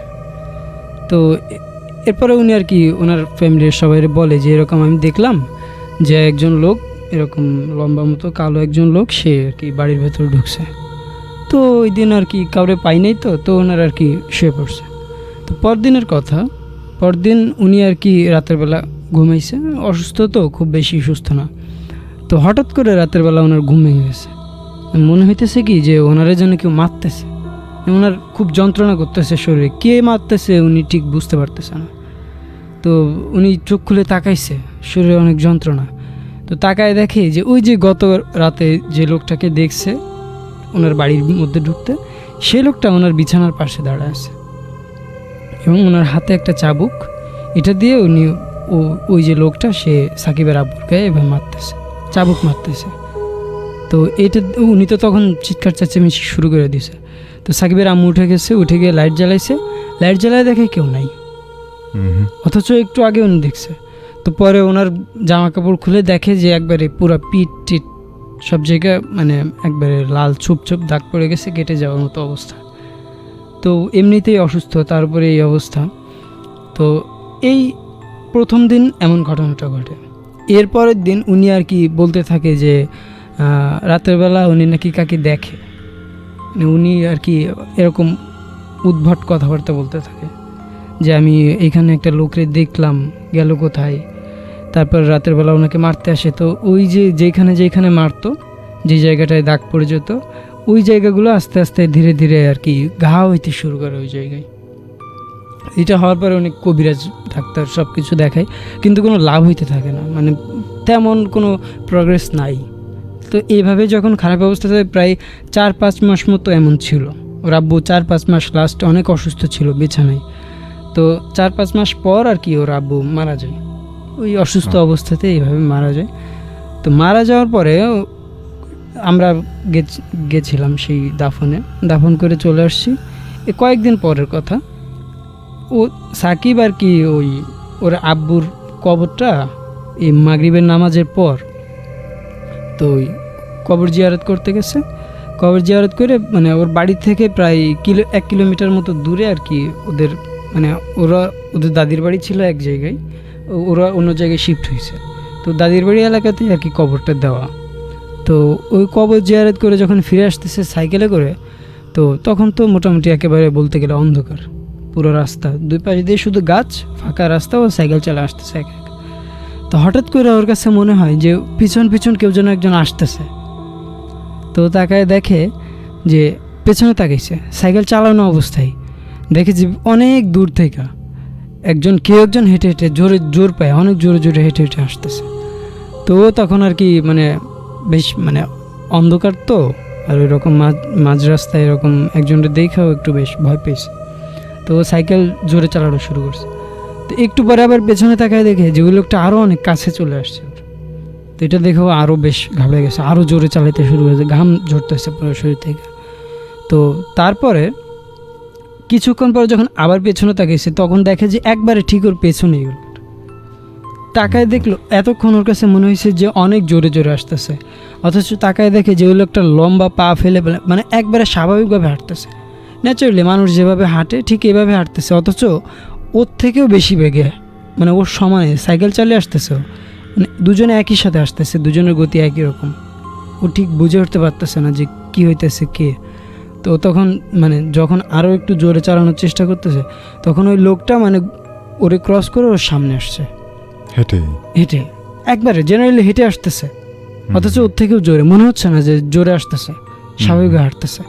তো সামনে আসছে, সামনে আসার পরে ও তখন সাইকেলটা একটু ঘুরে যখন করতে গেছে তখন স্লিপ করে পড়ে গেছে, পড়ে গিয়ে হাত কেটে গেছে। তো ও তাকায় দেখে যে কেউ নেই। যখন পরে তাকাইছে যে আশপাশে তখন দেখে কেউ নেই, কোথাও কেউ নেই। তো ও তখন ওই সাইকেলটাকে ফেলায় এখান থেকে দৌড় দিয়ে বাড়ি চলে আসে। বাড়ি চলে আসার পর আম্মুরে বলে যে এই ব্যাপার আম্মু, আমি তো এই দেখছি। তো এমনিতেই তো আগে থেকে ওদের সাথে বেশ কিছু অদ্ভুত ঘটনা ঘটতে থাকে। তো ওরা আম্মুকে লবণ পানি মানে গরম পানি দিয়ে লবণ পানি করে খাওয়ায় দেয়, বলে যে তুই গোসল করে এসে তারপরে শুয়ে পড়ে। তো গোসল করে এসে শুয়ে পড়ে। ওই দিন রাতের বেলা ও বাইরে যাবে, মানে ঘুম থেকে উঠছে তো বাইরে যাবে। তো উঠান পার হয়ে আর কি, উঠানের ওই পাশে হচ্ছে বাথরুমটা। তো বাথরুমে গেছে, বাথরুম থেকে যখন ফিরতেছে তখন দেখে যে ওদের বারান্দায় সে লোকটা দাঁড়ানো। মানে রাত তো তখন মাঝরাত, সব অন্ধকার, লাইট টাইট বন্ধ। দেখে যে ওদের বারান্দায় একজন লোক দাঁড়াচ্ছে, অন্ধকারে ঠিক মতো তার মুখ দেখা যাচ্ছে না, অনেক লম্বা, কালো কাপড় টাপড় জড়ানো, এরকম একজন লোক দাঁড়ায় আছে, হাতে চাবুক। এইটা দেখা তো মনে করেন যে ওর মাথা নষ্ট হয়ে গেছে। ও তখন আম্মু আম্মু বলে চিৎকার দেওয়া শুরু করছে, চিৎকার করে মানে বাড়ির এদিক ওদিক দৌড়াদৌড়ি করতেছে, ও কী করবে ঠিক বুঝতে পারতেছে না। তো আম্মু তখন লাইট জ্বালাইছে, লাইট জ্বালায় দৌড় দিয়ে আসছে, সে দেখে কেউ নেই। বাড়ি তো পাঁচিল দেওয়া, চারদিক থেকে গেট টেট দেওয়া, আবার পাঁচিলের উপরে যে গ্লাস, ভাঙা গ্লাস দেওয়া, মানে কেউ যে পালিয়ে যাবে তেমন কোনো সিচুয়েশন নাই। বাড়ি খুঁজছে তন্ন তন্ন কইরা, কোথাও কেউ নাই। তো এরপরে আর কি ওরা একটা হুজুরের কাছে যায়। হুজুরের কাছে যাওয়ার পরে মানে এই হুজুরটা একটু অনেক দূরে আর কি, বড় মাপের হুজুর। তো এনার কাছে যায়, যাওয়ার পরে সাকিব আর কি ওনার সব কিছু খুলে বলে। সাকিবের আম্মাও আর কি ওর বাবার সাথে যেগুলো ঘটছে তো এগুলো খুলে বলার পরেও তখন ওই যে ওই হুজুর বলে যে আচ্ছা তাইলে আপনারা এক কাজ করেন, সাকিবরে বলে, সাকিবরে একটা তাবিজ দেয়, তাবিজ দিয়ে বলে যে আপনি একটা কাজ করবেন, আপনি আজকে 12টার পর যে কোনো এক সময় মাঝরাতে মসজিদে যাবেন, মসজিদে গিয়ে ভালোভাবে পাক পবিত্র হয়ে ভালো পবিত্র জামা কাপড় পরে মসজিদে যাবেন, গিয়ে তাহাজ্জুদের নামাজ পড়বেন। যে আপনার কাছে আসবে তাকে বলবেন আপনাকে সাহায্য করার জন্য। আচ্ছা, মানে সাকিবকে বললেন? সাকিবকে হুজুর বলছে যে যে আপনার কাছে আসবে তাকে বলবেন আপনাকে সাহায্য করার জন্য, এবং সেটা মাঝরাতে মসজিদে গিয়ে তাহাজ্জুদ নামাজ পড়ার পরে তাকে কেউ সাহায্য করতে আসবে। জি। তো এই কথা শোনার পর সাকিব এবং সাকিবের আম্মু দুজনেই তো একটু অবাক হয়ে যায় যে আসলে কি। তো সাকিব জিজ্ঞেস করে যে কে আসবে সাহায্য করতে। তো হুজুর তখন বেশি কিছু বলে না, বলে যে আপনারা এত চিন্তা করবেন না, আল্লাহ আপনাদের সাহায্য করবে। এ কথা বলবো যে আপনারা জানেন ইনশাল্লাহ সব ঠিক হয়ে যাবে। তো ওরা তখন চলে আসার পর ওই দিন সাকিব 12টার আগেই আর কি গোসল টোসল করে ভালো জামা কাপড় পরে মসজিদে গেছে। এখানেই সব থেকে ভয়ঙ্কর ঘটনা, মানে ও মসজিদে গেছে যখন, তখন তো মনে করেন যে রাত প্রায় 12টা-1টা বাজে, কেউ কোথাও নেই, তার উপর গ্রামাঞ্চল, একবারে শুনশান নীরব। তো এই সময় মসজিদেও যখন গেছে তখন স্বাভাবিকভাবে বুকটা একটু দূর কাঁপতেছে, তার উপরে বারান্দা ওখানে খাটিয়া রাখা। তো মাঝরাতে যখন কেউ খাটিয়ে দেখে তখন তো এমনিতেই শরীরের লোম দাঁড়িয়ে যাবেই। তো ভয়ে মসজিদের ভেতর ঢোকার পরে 2 রাকাত তাহাজ্জুদ নামাজ পড়ছে। তো 2 রাকাত তাহাজ্জুদ নামাজ পড়তেছে, 2 রাকাতে যখন ও সেজদায় গেছে, তো সেজদায় যাওয়ার পরে ওর মনে হইলো যে কেউ যেন মানে একামত দেয়, ঠিক একামত দিচ্ছে মসজিদের মধ্যে। তো এমনিতেই তো আগে থেকে ভয় পেয়ে আছে, তার উপরে কিছুদিন 2 দিন ধরে ওর সাথে যে ঘটনা হলো, তো ও মানে আর কি ভয়ে ভয়ে সেজদা থেকে উঠে কোনো মতে নামাজটা শেষ করছে। তো নামাজের মধ্যেও যখন মানে আর কি আপনার বৈঠকে বসছে, তো ও তখন চোখের কোণা দিয়ে ইশারা করে দেখে যে কিছু মানুষ সাদা, একবারে ধবধবে সাদা জাতীয় পোশাক পরা, পুরো শরীর ঢাকা কিছু মানুষ ওখানে নামাজ পড়তেছে। তাদের কণ্ঠ শুনতে পাচ্ছে সে। মানে কয়েকজন ছিলেন? কয়েকজন ছিলেন। হুম। তো ও তখন নামাজ পড়ছে। ও এখানে আর একটা কথা আমি মিস করে গেছি। হুজুর যখন বলছিলেন যে আপনাকে যে আপনার কাছে আসবে তাকে বলবেন সাহায্য করার জন্য, উনি বলছে যে আপনি ওনার মুখের দিকে তাকাবেন না, সবসময় আপনার চোখ নিচে রাখবেন, মাটিতে রাখবেন। আচ্ছা। তো ও তো এমনিতেই ভয় পেয়ে আছে, তো ও আর চোখ উপরে ওঠায়নি, চুপচাপ ওখানে বসে আছে। তো আস্তে বেশ কয়েক মিনিট পর ওনাদের নামাজ শেষ হয়ে গেছে। ও কিন্তু তখন মানে ভয়ে ভয়ে ওখানে বসে আছে। তো কিছুক্ষণ পর যখন সালাম ফিরাইছে, সালাম ফেরানোর পরে হঠাৎ করে ও আর কি একটু পাশ ফিরে তাকাইছে। তাকানোর পরে দেখে যে কেউ নাই। আচ্ছা। তখন হঠাৎ এই মুহূর্তে ও যখন পাশ ফিরে তাকায় দেখে কেউ নাই, ঠিক সেই মুহূর্তে ওর কাঁধে একটা হাতের স্পর্শ, মানে কেউ একজন ওরা ডাক দিল। ওরে মানে আমরা অনেক সময় কাউকে ডাকার জন্য কাঁধে হাত দিয়ে ঝাঁকা দেই না, তো ওরে কি ওরকম কাঁধে হাত দিয়ে মনে হলো ঝাঁকা দিল। তো তখন পেছন ফিরে তাকায় দেখে যে ওই জাতীয় একজন একবারে পুরো শরীর সাদা কাপড় দিয়ে আবৃত এরকম একটা লোক দাঁড়িয়েছে, লম্বা, মানে কেমন একটা উত্তাপ একটা ভাব। তো ও তখন আর কি মাথা নিচু করে ফেলছে সাথে সাথে। তো বলছে যে কি হয়েছে তোমার, এখানে বসে আছো কেন? তো বলে, তখন ও সব কিছু আর কি খুলে বলে যে আমার তো আব্বুর সাথে এইগুলো হয়েছে, এখন আমার সাথে এইগুলো হইতেছে, আমি এখন কি করব, আপনি আমাকে সাহায্য করেন। তো ওই যে ভয়েসটা কেমন একটা গমগমে, মানে মনে হচ্ছে যেন গরম গরম একটা ভাব, মানে অনেক হার্ড। তো উনি তখন বলে যে ঠিক আছে, তুমি বাড়িতে যাও, তুমি বাড়িতে যাওয়ার পরে ভালো করে খুঁজবে তোমার বাড়ি, সব কিছু খোঁজার পরে কিছু একটা পাবে, এটা পুড়ায় ফেলবে। আচ্ছা। মানে এক্স্যাক্টলি কি পাবে কি না পাবে এগুলো কিচ্ছু বলতেছে না, বলতেছে তুমি খুঁজবে, খোঁজার পর যেটা পাবে এটা আগুনে পুড়িয়ে ফেলবে, ইনশাল্লাহ সব ঠিক হয়ে যাবে। এইটা বলার পরেও ও আর কি মানে একটু আশ্বস্ত হয়েছে। আশ্বস্ত হওয়ার পরে সামনে আর কি মাথা নিচু করে তাকাইছে, তাকায় দেখে কেউ নাই, পুরো মসজিদ ফাঁকা। তো তখন মসজিদ থেকে বাড়িতে দৌড় মেরে আসার পরে ওর এসে দেখে যে আম্মু জেগে আছে, আম্মু তো ঘুমায়নি। তো আম্মুকে সব কিছু খুলে বলে যে হুজুর তো এটা বলছে। তো ওরা বলে যে ঠিক আছে আজকে থাক, আমরা সকালবেলা পুরো বাড়িটা খুঁজব। তো ও ঘুমায় পড়ছে। ঘুমায় পড়ার পরে হঠাৎ কিছুক্ষণ পর, মানে ঘুমায় পড়ছে কিছুক্ষণ পর হঠাৎ করে ওর ঘুমিয়ে গেছে।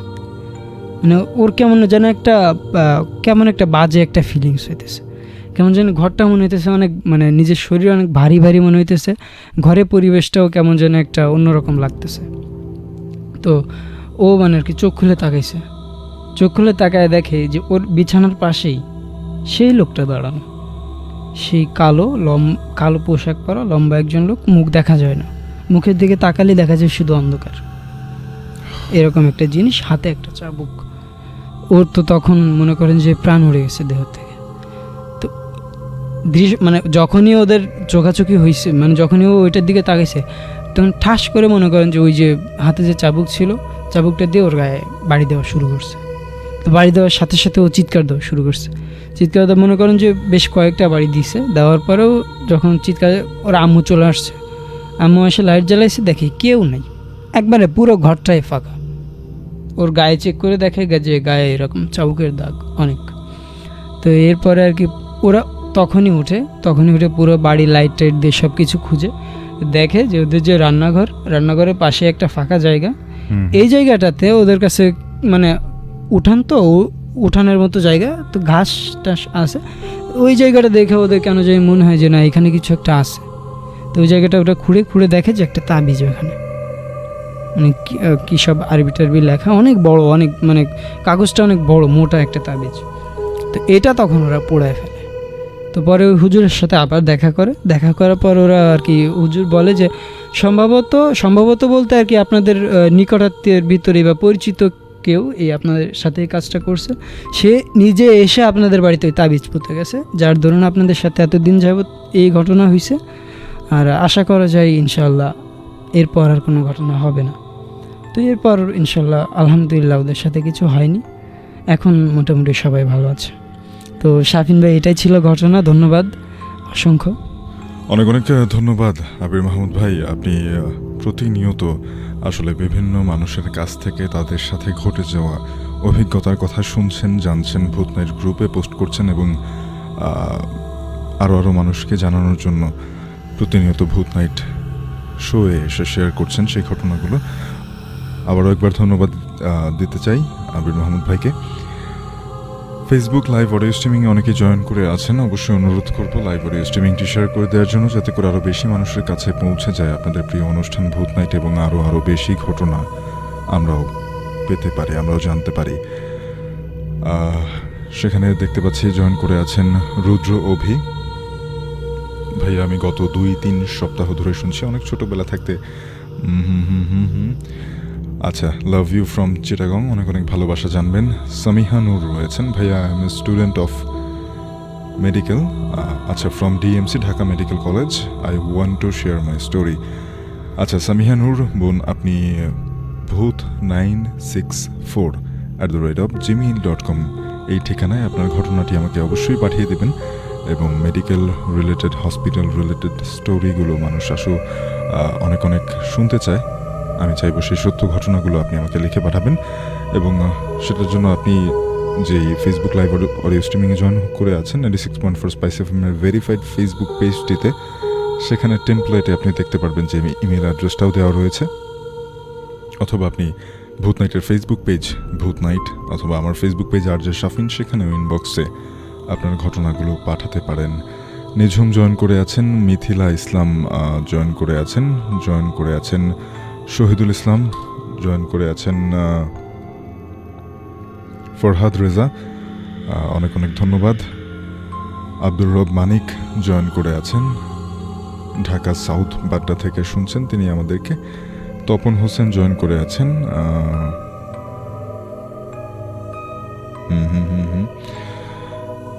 জয়েন করে আছেন মঞ্জির প্রধান, জয়েন করে আছেন তারিকুল ইসলাম শুভ,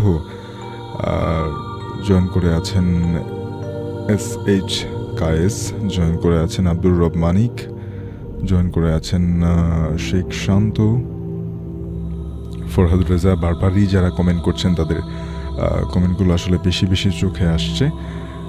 জয়েন করে আছেন মিথিলা, জয়েন করে আছেন মাহবুব মাওয়া থেকে, I am enjoying with my elder sister. ভাই বোন একসাথে শুনছেন, অনেক অনেক শুভকামনা আপনাদের প্রতি।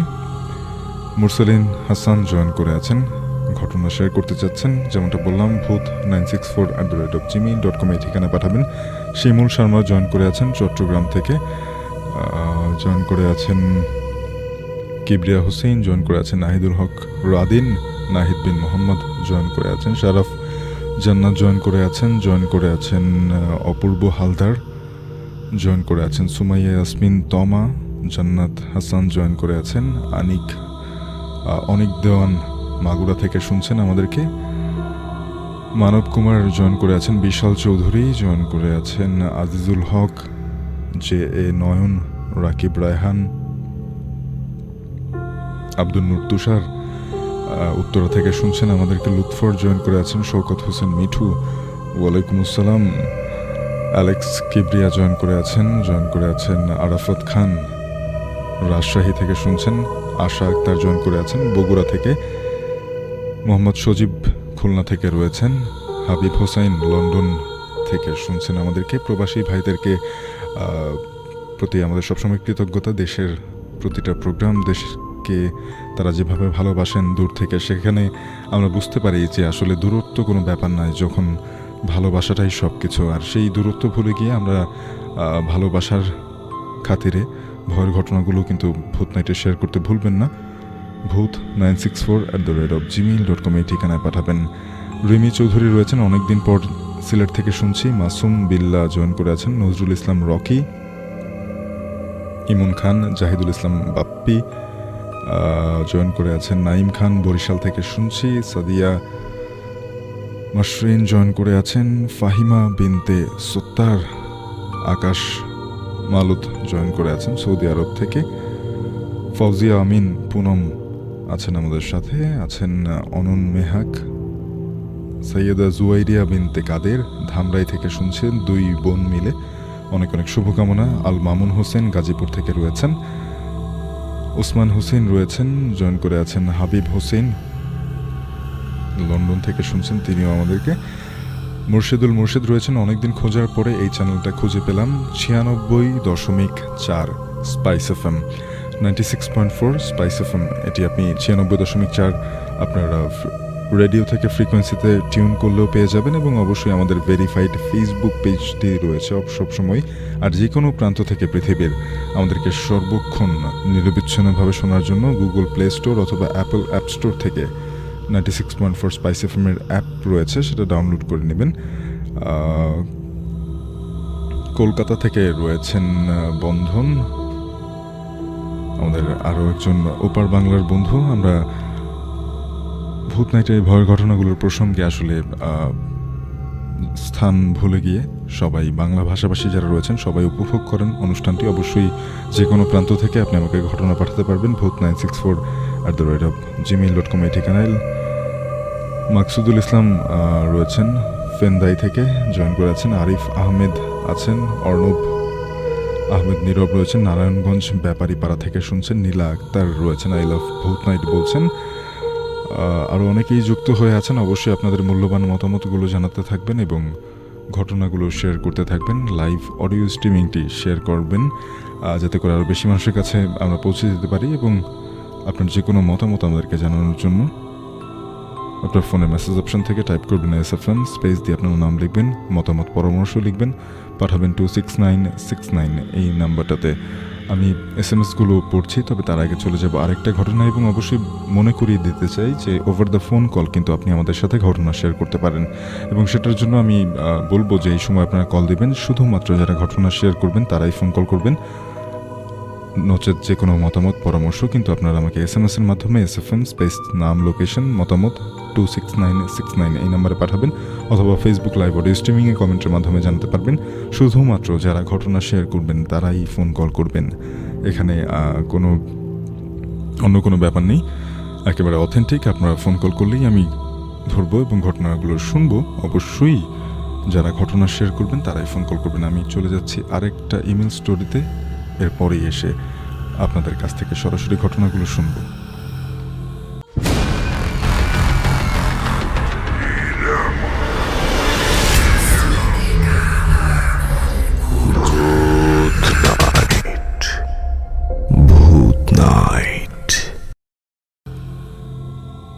ভাইয়া আসসালামু আলাইকুম।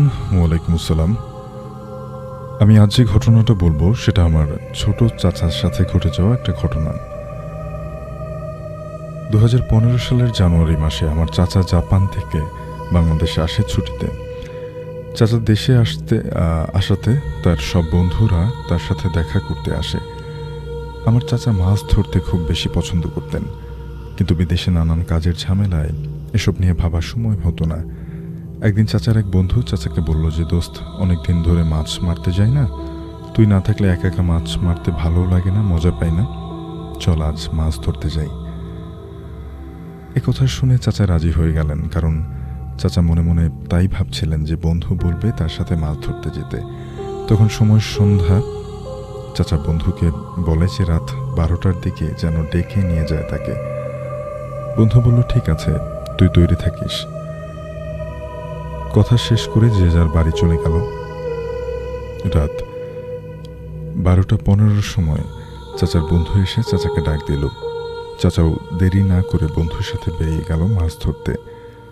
দুজন মিলে গল্প করতে করতে হাঁটতে এমন সময় চাচার বন্ধু অনুভব করল তাদের পিছু কেউ একজন হাঁটছে।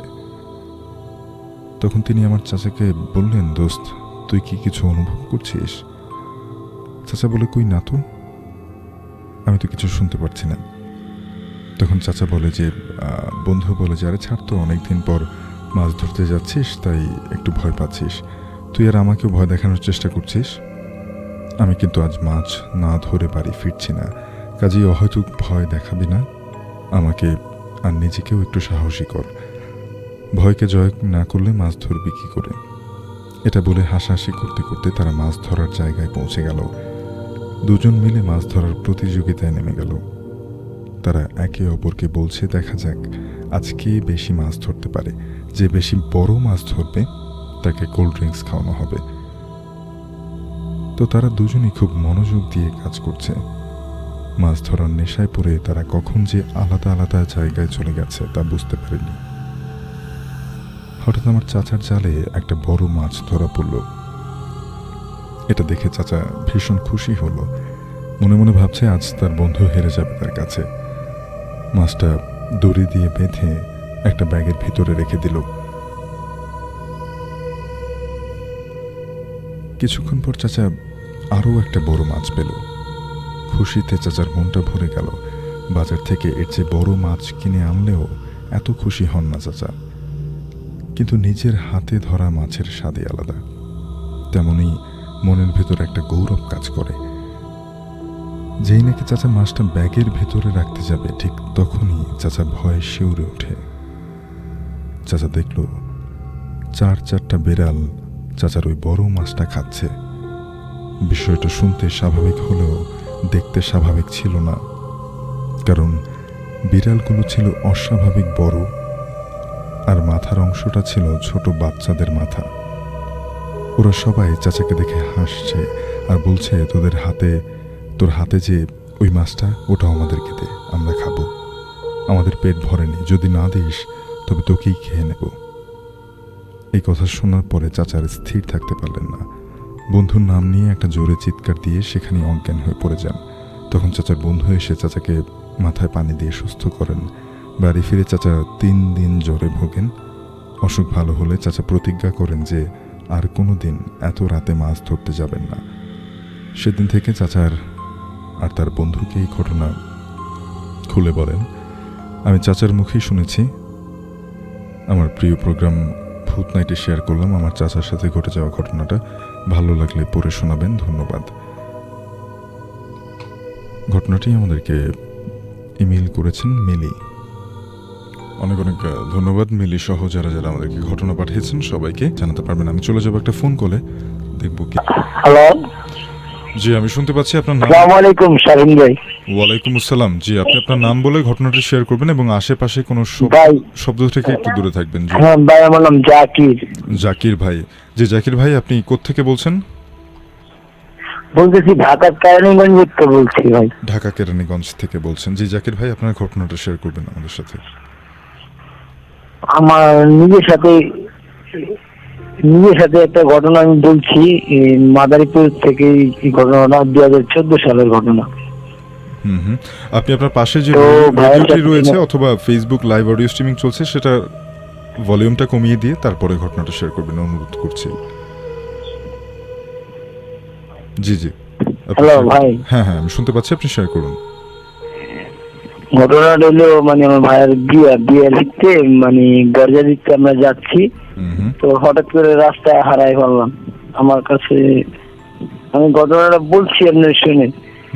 এই রাস্তা দিয়ে যাচ্ছি আমি, রাস্তা হঠাৎ যে কোনো এক বন্ধুদের চক্করে ভাইদের চক্করে আমি রাস্তা হারালাম। তারা চলে যায়, তো আমি একা হয়ে যাই। আমার হাতে মিষ্টি ছিল আর অনেক মাল সাবানো ছিল, মূল হলো মিষ্টিটা। তো যাচ্ছি ওখানে একটা স্কুল আছে, 3 রাস্তার মোড় আছে। স্কুলের আগে 3 রাস্তার মোড়ে যাইতে মনে করেন ভাই, দেখতেছি একটা কুকুর। হঠাৎ একটা কুকুর আমার দিক নবে চাইছে, বলতেও পারতেছি না, কিছু কইতেও পারতেছি না। তো যাচ্ছি সামনে গিয়ে দেখি একটা বিড়াল গাছের নামতেছে। নামতে ওই রাস্তায় 3 রাস্তার মোড় যাওয়ানোর আগেই দেখেন কিছুই দেখা যায় না। আমি যদি সোজা নামি তাহলে ভাই একদম গাড়ার ভিতরে পুষ্কিনির ভিতরে পড়ে যান। যে জায়গায় ওই পুষ্কিনির সাইড দিয়ে একটা কবরস্থান আছে, বাড়ি যে কবরস্থান থাকে না দেশ গ্রামে, অর্থাৎ আপনি 3 রাস্তার মাথায় তো ওখানে- পৌঁছানোর পরে দেখলেন যে আপনি রাস্তা দিয়ে যাচ্ছিলেন, হঠাৎ দেখলেন একটা কুকুর, এরপর দেখলেন একটা বেড়াল গাছ থেকে নেমে আসছে, এরপর হঠাৎ করেই আপনার চোখের সামনে সবকিছু অন্ধকার লাগছিল, মানে আপনি ঠিক পরিষ্কারভাবে কিছুই দেখতে পাচ্ছিলেন না, এবং সম্ভাবনা ছিল যে আপনি একটা পারিবারিক কবরস্থানের পাশে একটা পুকুরের দিকে চলে যাচ্ছিলেন।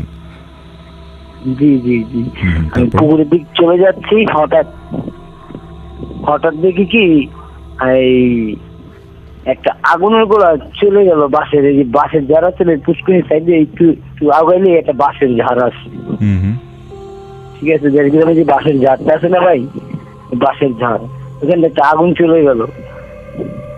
তো আমি ওটা দেখে আরো হঠাৎ আমি কি করব, মানে ওই যে আমার হাতে যে মিষ্টি ছিল, অর্থাৎ হুম হুম। মিষ্টি আমি মানে 7 কেজি মিষ্টি, এখন থেকে মনে হয় না আমার হাতে 1 কেজি মিষ্টিও নেই। Oh my God! তো আমি মানে একটা কনফিউজ হয়ে পড়ে গেছি, আমি মানে গাড়ার সামনে পুষ্করিণীর সামনে আমি খারাই নাই, বাসের জারের সামনে, মানে আর 2 কদম আগে। কলটা ড্রপ হয়ে গিয়েছে এবং আমাদের সাথে ছিলেন জাকির ভাই কেরানীগঞ্জ থেকে, তিনি তার সাথে ঘটে যাওয়া ঘটনাটি শেয়ার করছিলেন আমাদের সাথে। এবং যে জিনিসটার কথা বলেন, মিষ্টি, মিষ্টি হচ্ছে জিনদের খুব পছন্দের খাবার। এবং আমাদের এখানে একজন ইসলামিক স্কলার এসেছিলেন, একজন না, দুজন এসেছিলেন। একজন বিস্তারিত বলেছিলেন জিনদের সম্পর্কে, এবং তিনি তখন বলেছিলেন যে মিষ্টি জিনদের খুব পছন্দের খাবার, এবং এই কারণেই মিষ্টির দোকানগুলোতে আপনারা দেখবেন যে চারিদিক থেকে প্রচুর পরিমাণে লাইটিং করা হয়ে থাকে। এবং এর কারণ হিসেবে তিনি যেটা বলেছিলেন যে জিনদের ছায়া থাকে না, মানুষের ছায়া থাকে। যখন একদিক থেকে আলো পড়ে বা লাইট আসে, তখন কিন্তু ছায়াটা তার বিপরীত দিকে যায়। যখন চারিদিক থেকে আলো আসে, তখন সেই ছায়াটা দেখা যায় না। এবং জিনদের দোকানে প্রচুর পরিমাণে মিষ্টির দোকানে প্রচুর পরিমাণে জিন কিন্তু আসে মিষ্টি কিনতে। এবং এই কথাটাই জেনেই মিষ্টির দোকানদার যারা রয়েছেন, আপনি আপনার আশেপাশে যেগুলো মিষ্টির দোকান আছে সেখানে জিজ্ঞেস করেও দেখতে পারেন যে এরকম কিছু হয় কি না। আমি জিজ্ঞেস করেছিলাম, তিনি এর সত্যতা বলেছিলেন একজন।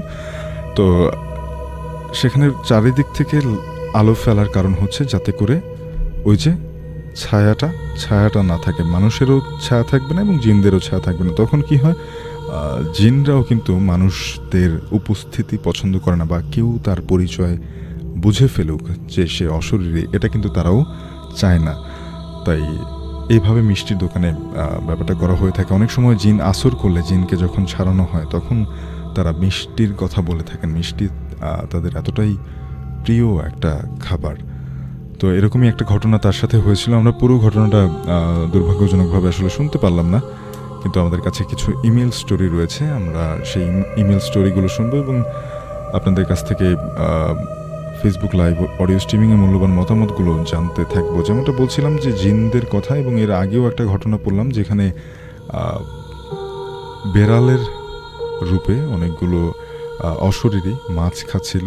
এরকম একটা জিন আছে, ঘুর বা ঘুল বলে থাকেন অনেকে, ঘুর বলে থাকেন অনেকে, যারা হচ্ছে বেড়াল বা কুকুর অথবা মানে যে কোনো চতুষ্পদ প্রাণীর রূপে থাকেন। অনেকে পিশাচের কথা বলবেন, যারা কিনা মাছ অনেক পছন্দ করে। গাঁও গ্রাম, যেই শব্দটি বারবার বলছিলেন জাকির ভাই, এসব জায়গায় আসলে এরকম পিশাচ বা ঘুল জিন কিন্তু অনেক ক্ষেত্রে থেকে থাকে। আবার পানির আশেপাশে মারিদ নামের একটা জিন আছে। আমি বেশ অনেকবারই বলেছি এই জিনটার সম্পর্কে। আমি জানি যে আপনারা অলরেডি জেনে গেছেন, না জেনে থাকলে 96.4 স্পাইস এফএমের ইউটিউব চ্যানেলটি সাবস্ক্রাইব করবেন, এবং সেখানে আপনি আমাদের পূর্বের এপিসোডগুলো শুনতে পারবেন, যেখানে জিনদের সম্পর্কে বিস্তারিত আমি কয়েকটা এপিসোডে বলেছি। আপনি চাইলে কিন্তু সেটাও শুনে ফেলতে পারবেন। আর দেরি করব না, আমি যেহেতু একেবারেই শেষের কাছাকাছি চলে এসেছি, সুতরাং সেই ভয়ের ঘটনাগুলোতে আবারও ফিরে যেতে চাই।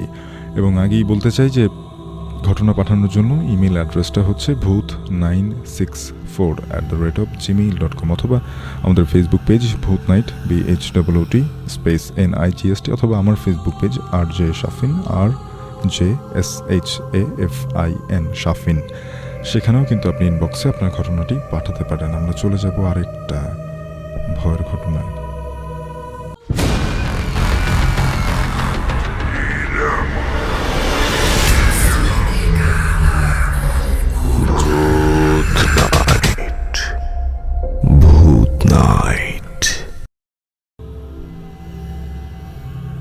ঘটনাটি আমার ফেসবুক পেজ আরজে শাফিন, সেখানে ইনবক্স করেছেন এসকে লিটন। আমি এসকে লিটন, আমার বাসা সাতক্ষীরা থেকে একটু ভেতরে। আসলে আমি চাইছিলাম ঘটনাটি নিজে রেকর্ড করে দিই, কিন্তু আপনার কণ্ঠে আরও বেশি সুন্দর লাগবে, এজন্য লিখে পাঠালাম। অনেক অনেক শুক্রিয়া। আমি সুন্দর করে গুছিয়ে লিখতে পারি না, তার জন্য সবার কাছে মাফ চাচ্ছি। আসল ঘটনায় আসি। ঘটনাটি ঘটে আমার ছোট নানার সাথে, কিন্তু আমরা সবাই সেই ঘটনার সাক্ষী হয়েছিলাম। ঘটনাটি ঘটে যুদ্ধের আগে এবং তার পরবর্তীতেও সেই ঘটনা চলমান ছিল। আমার নানারা ছিলেন 3 ভাই। আমার নানা ছিল বড়। মেঝো নানাকে আমি দেখিনি। আমি জন্মাবার আগেই তিনি অ্যাক্সিডেন্টে মারা গিয়েছিলেন। আর ছোট নানা ছিলেন খুবই সুন্দর একজন মানুষ। সবাই বলতো 10 গ্রামে এমন সুন্দর মানুষ ছিল না। তো ছোট নানা তখন দূরে ব্যবসার জন্য যেতেন। একদিন ছোট নানা বাড়ি ফিরছিলেন ব্যবসার কাজ থেকে। নানা আসতে আসতে অনেক রাত হয়ে গিয়েছিল। নানা একাই ছিলেন।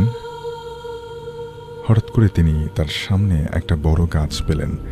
গাছ থেকে একজন নানাকে তার নাম ধরে ডাকলেন। নানা ভীত হয়ে জিজ্ঞেস করলেন, কে? তখন গাছ থেকে একটা অশরীরী নেমে আসে, একটা অপরূপ পরীর মতো, যার পেছনে দুটো ডানা ঠিক পাখির মতো, কিন্তু তার পা দুটো ছিল দুটো লাঠির মতো। নানা এটা দেখে জ্ঞান হারিয়ে ফেললেন সেখানেই। তারপর থেকে নানা আর কিছুই বলতে পারেন না। এদিকে 3 দিন হয়ে যায়, ছোট নানার কোনো খোঁজ খবর নেই। নানার সাথে যারা গিয়েছিলেন তারা সবাই সেই দিনই চলে এসেছে। তারাও নানাকে বাড়িতে আসতে দেখেছে। আমার নানা মানে বড় নানা ভাবল যে কোনো সমস্যা হলো কিনা, তাই তিনি সিদ্ধান্ত নিলেন যে ছোট নানার খোঁজে যাবেন। যেমন কথা তেমন কাজ। নানা ছোট নানাকে খুঁজতে সেই দূরের গ্রামে গেলেন, কিন্তু সেখানে যেয়ে নানার কোনো সন্ধান পেলেন না। ও বলে রাখা ভালো, আমার ছোট নানা তখন বিয়ে করেননি। আমার নানা বড়, এজন্য তার দায়িত্ব বেশি। আমার নানা মন খারাপ করে বাড়ি আসার জন্য রওনা দিলেন। নানা আসতে আসতে দেখলেন আমার সেই ছোট নানা, যিনি মোট 4 দিন ধরে নিখোঁজ, তিনি একটা বড় গাছের 3 ডালের মাঝখানে আটকে আছেন। ছোট নানাকে বড় নানা নিচ থেকে অনেক ডাকাডাকি করলেন, কিন্তু কোনো সাড়া না পেয়ে তিনি অনেক লোকজন ডেকে আনেন এবং ছোট নানাকে গাছ থেকে নামালেন। কিন্তু অবাক করার বিষয় হলো, ছোট নানাকে চোখ মুখে পানি দিয়ে হুঁশ ফেরালেন, কিন্তু ছোট নানা এত লোক দেখে অবাক হয়ে বলল, কি হয়েছে আমার? তার মানে ছোট নানা 4 দিন কোথায় ছিলেন তিনি জানেন না। যাই হোক, বড় নানা ছোট নানাকে বাড়িতে নিয়ে আসলেন। বড় নানা অনেক জানলিওয়ালা ছিলেন। বড় নানা মসজিদের ইমাম ছিলেন, তাই তিনি তার মতো করে ছোট নানাকে ঝাড়ফুঁ দিলেন। এভাবে কয়দিন কেটে যাওয়ার পরে ছোট নানা সম্পূর্ণ সুস্থ হয়ে পড়ে। বড় নানা ছোট নানাকে বললেন কি হয়েছিল। ছোট নানা তখন বড় নানাকে সব খুলে বলেন। বড় নানা বুঝতে পারেন যে ছোট নানা ওটা পরী ছিল। ছোট নানা যদি সন্ধ্যার পরে একা কোথাও যেতেন, ওরকম 2-1 দিন নিখোঁজ থাকতেন, আবার একা একাই বাড়ি চলে আসতেন। সবাই যদি শুনতো কোথায় ছিল, ছোট নানা কিছুই বলতো না। তারপরেও ছোট নানাকে আর একা কোথাও যেতে দেওয়া হলো না। এভাবে প্রায় 2 বছর কেটে যায়। বড় নানা ছোট নানাকে বিয়ের জন্য মেয়ে দেখেন এবং বিয়ে দিবেন বলে ঠিক করেন। ছোট নানার বিয়ে সব ঠিকঠাক ছিল। বড় নানা অনেক রাত পর্যন্ত নামাজ পড়তেন। তিনি তাহাজ্জুদ নামাজ পড়ছিলেন। নামাজ প্রায় শেষ, তখন বড় নানা কিছু একটার উপস্থিতি টের পাচ্ছিলেন। নানা নামাজ শেষ করে বললেন, কে? কোনো সাড়া নেই। এভাবে 3 বার বলার পরে কেউ একজন সালাম দিল। বড় নানা খুবই সাহসী ছিলেন। বড় নানা বললেন, কে কি চাই? সেই অদৃশ্য মানুষটা বললেন, আমি আপনার ছোট ভাইকে বিয়ে করতে চাই, তাকে অন্য জায়গায় বিয়ে দিবেন না। বড় নানা বুঝতে বাকি রইল না যে এটা সেই, অর্থাৎ সেই পরীটাই যে ছোট নানার পেছনে লেগে আছে। বড় নানা বললেন, আমরা মানুষ জাতি, আমাদের সাথে আপনাদের সম্পর্ক হতে পারে না, এটা সমাজ মেনে নেবে না, আমরা সমাজ থেকে আলাদা হয়ে যাব। সেই অদৃশ্য মানুষটা গম্ভীর গলায় বললেন, আমি আপনার ভাইকে নিয়ে আমাদের রাজ্যে চলে যাব। বড় নানা রাজি হলেন না। রাগে সেই অদৃশ্য মানুষটা বললেন, আমি কোনোদিন আপনার ভাইকে সুখে থাকতে দেব না।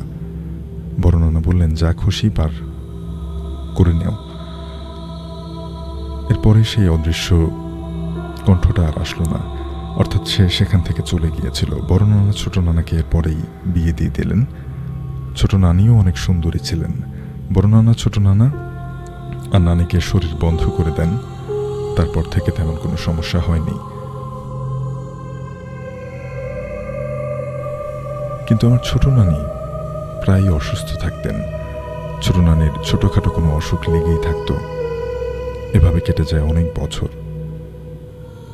এ পর্যন্ত যে ঘটনাটি আমি বলছি সেটা আমার আম্মুর থেকে শুনেছি।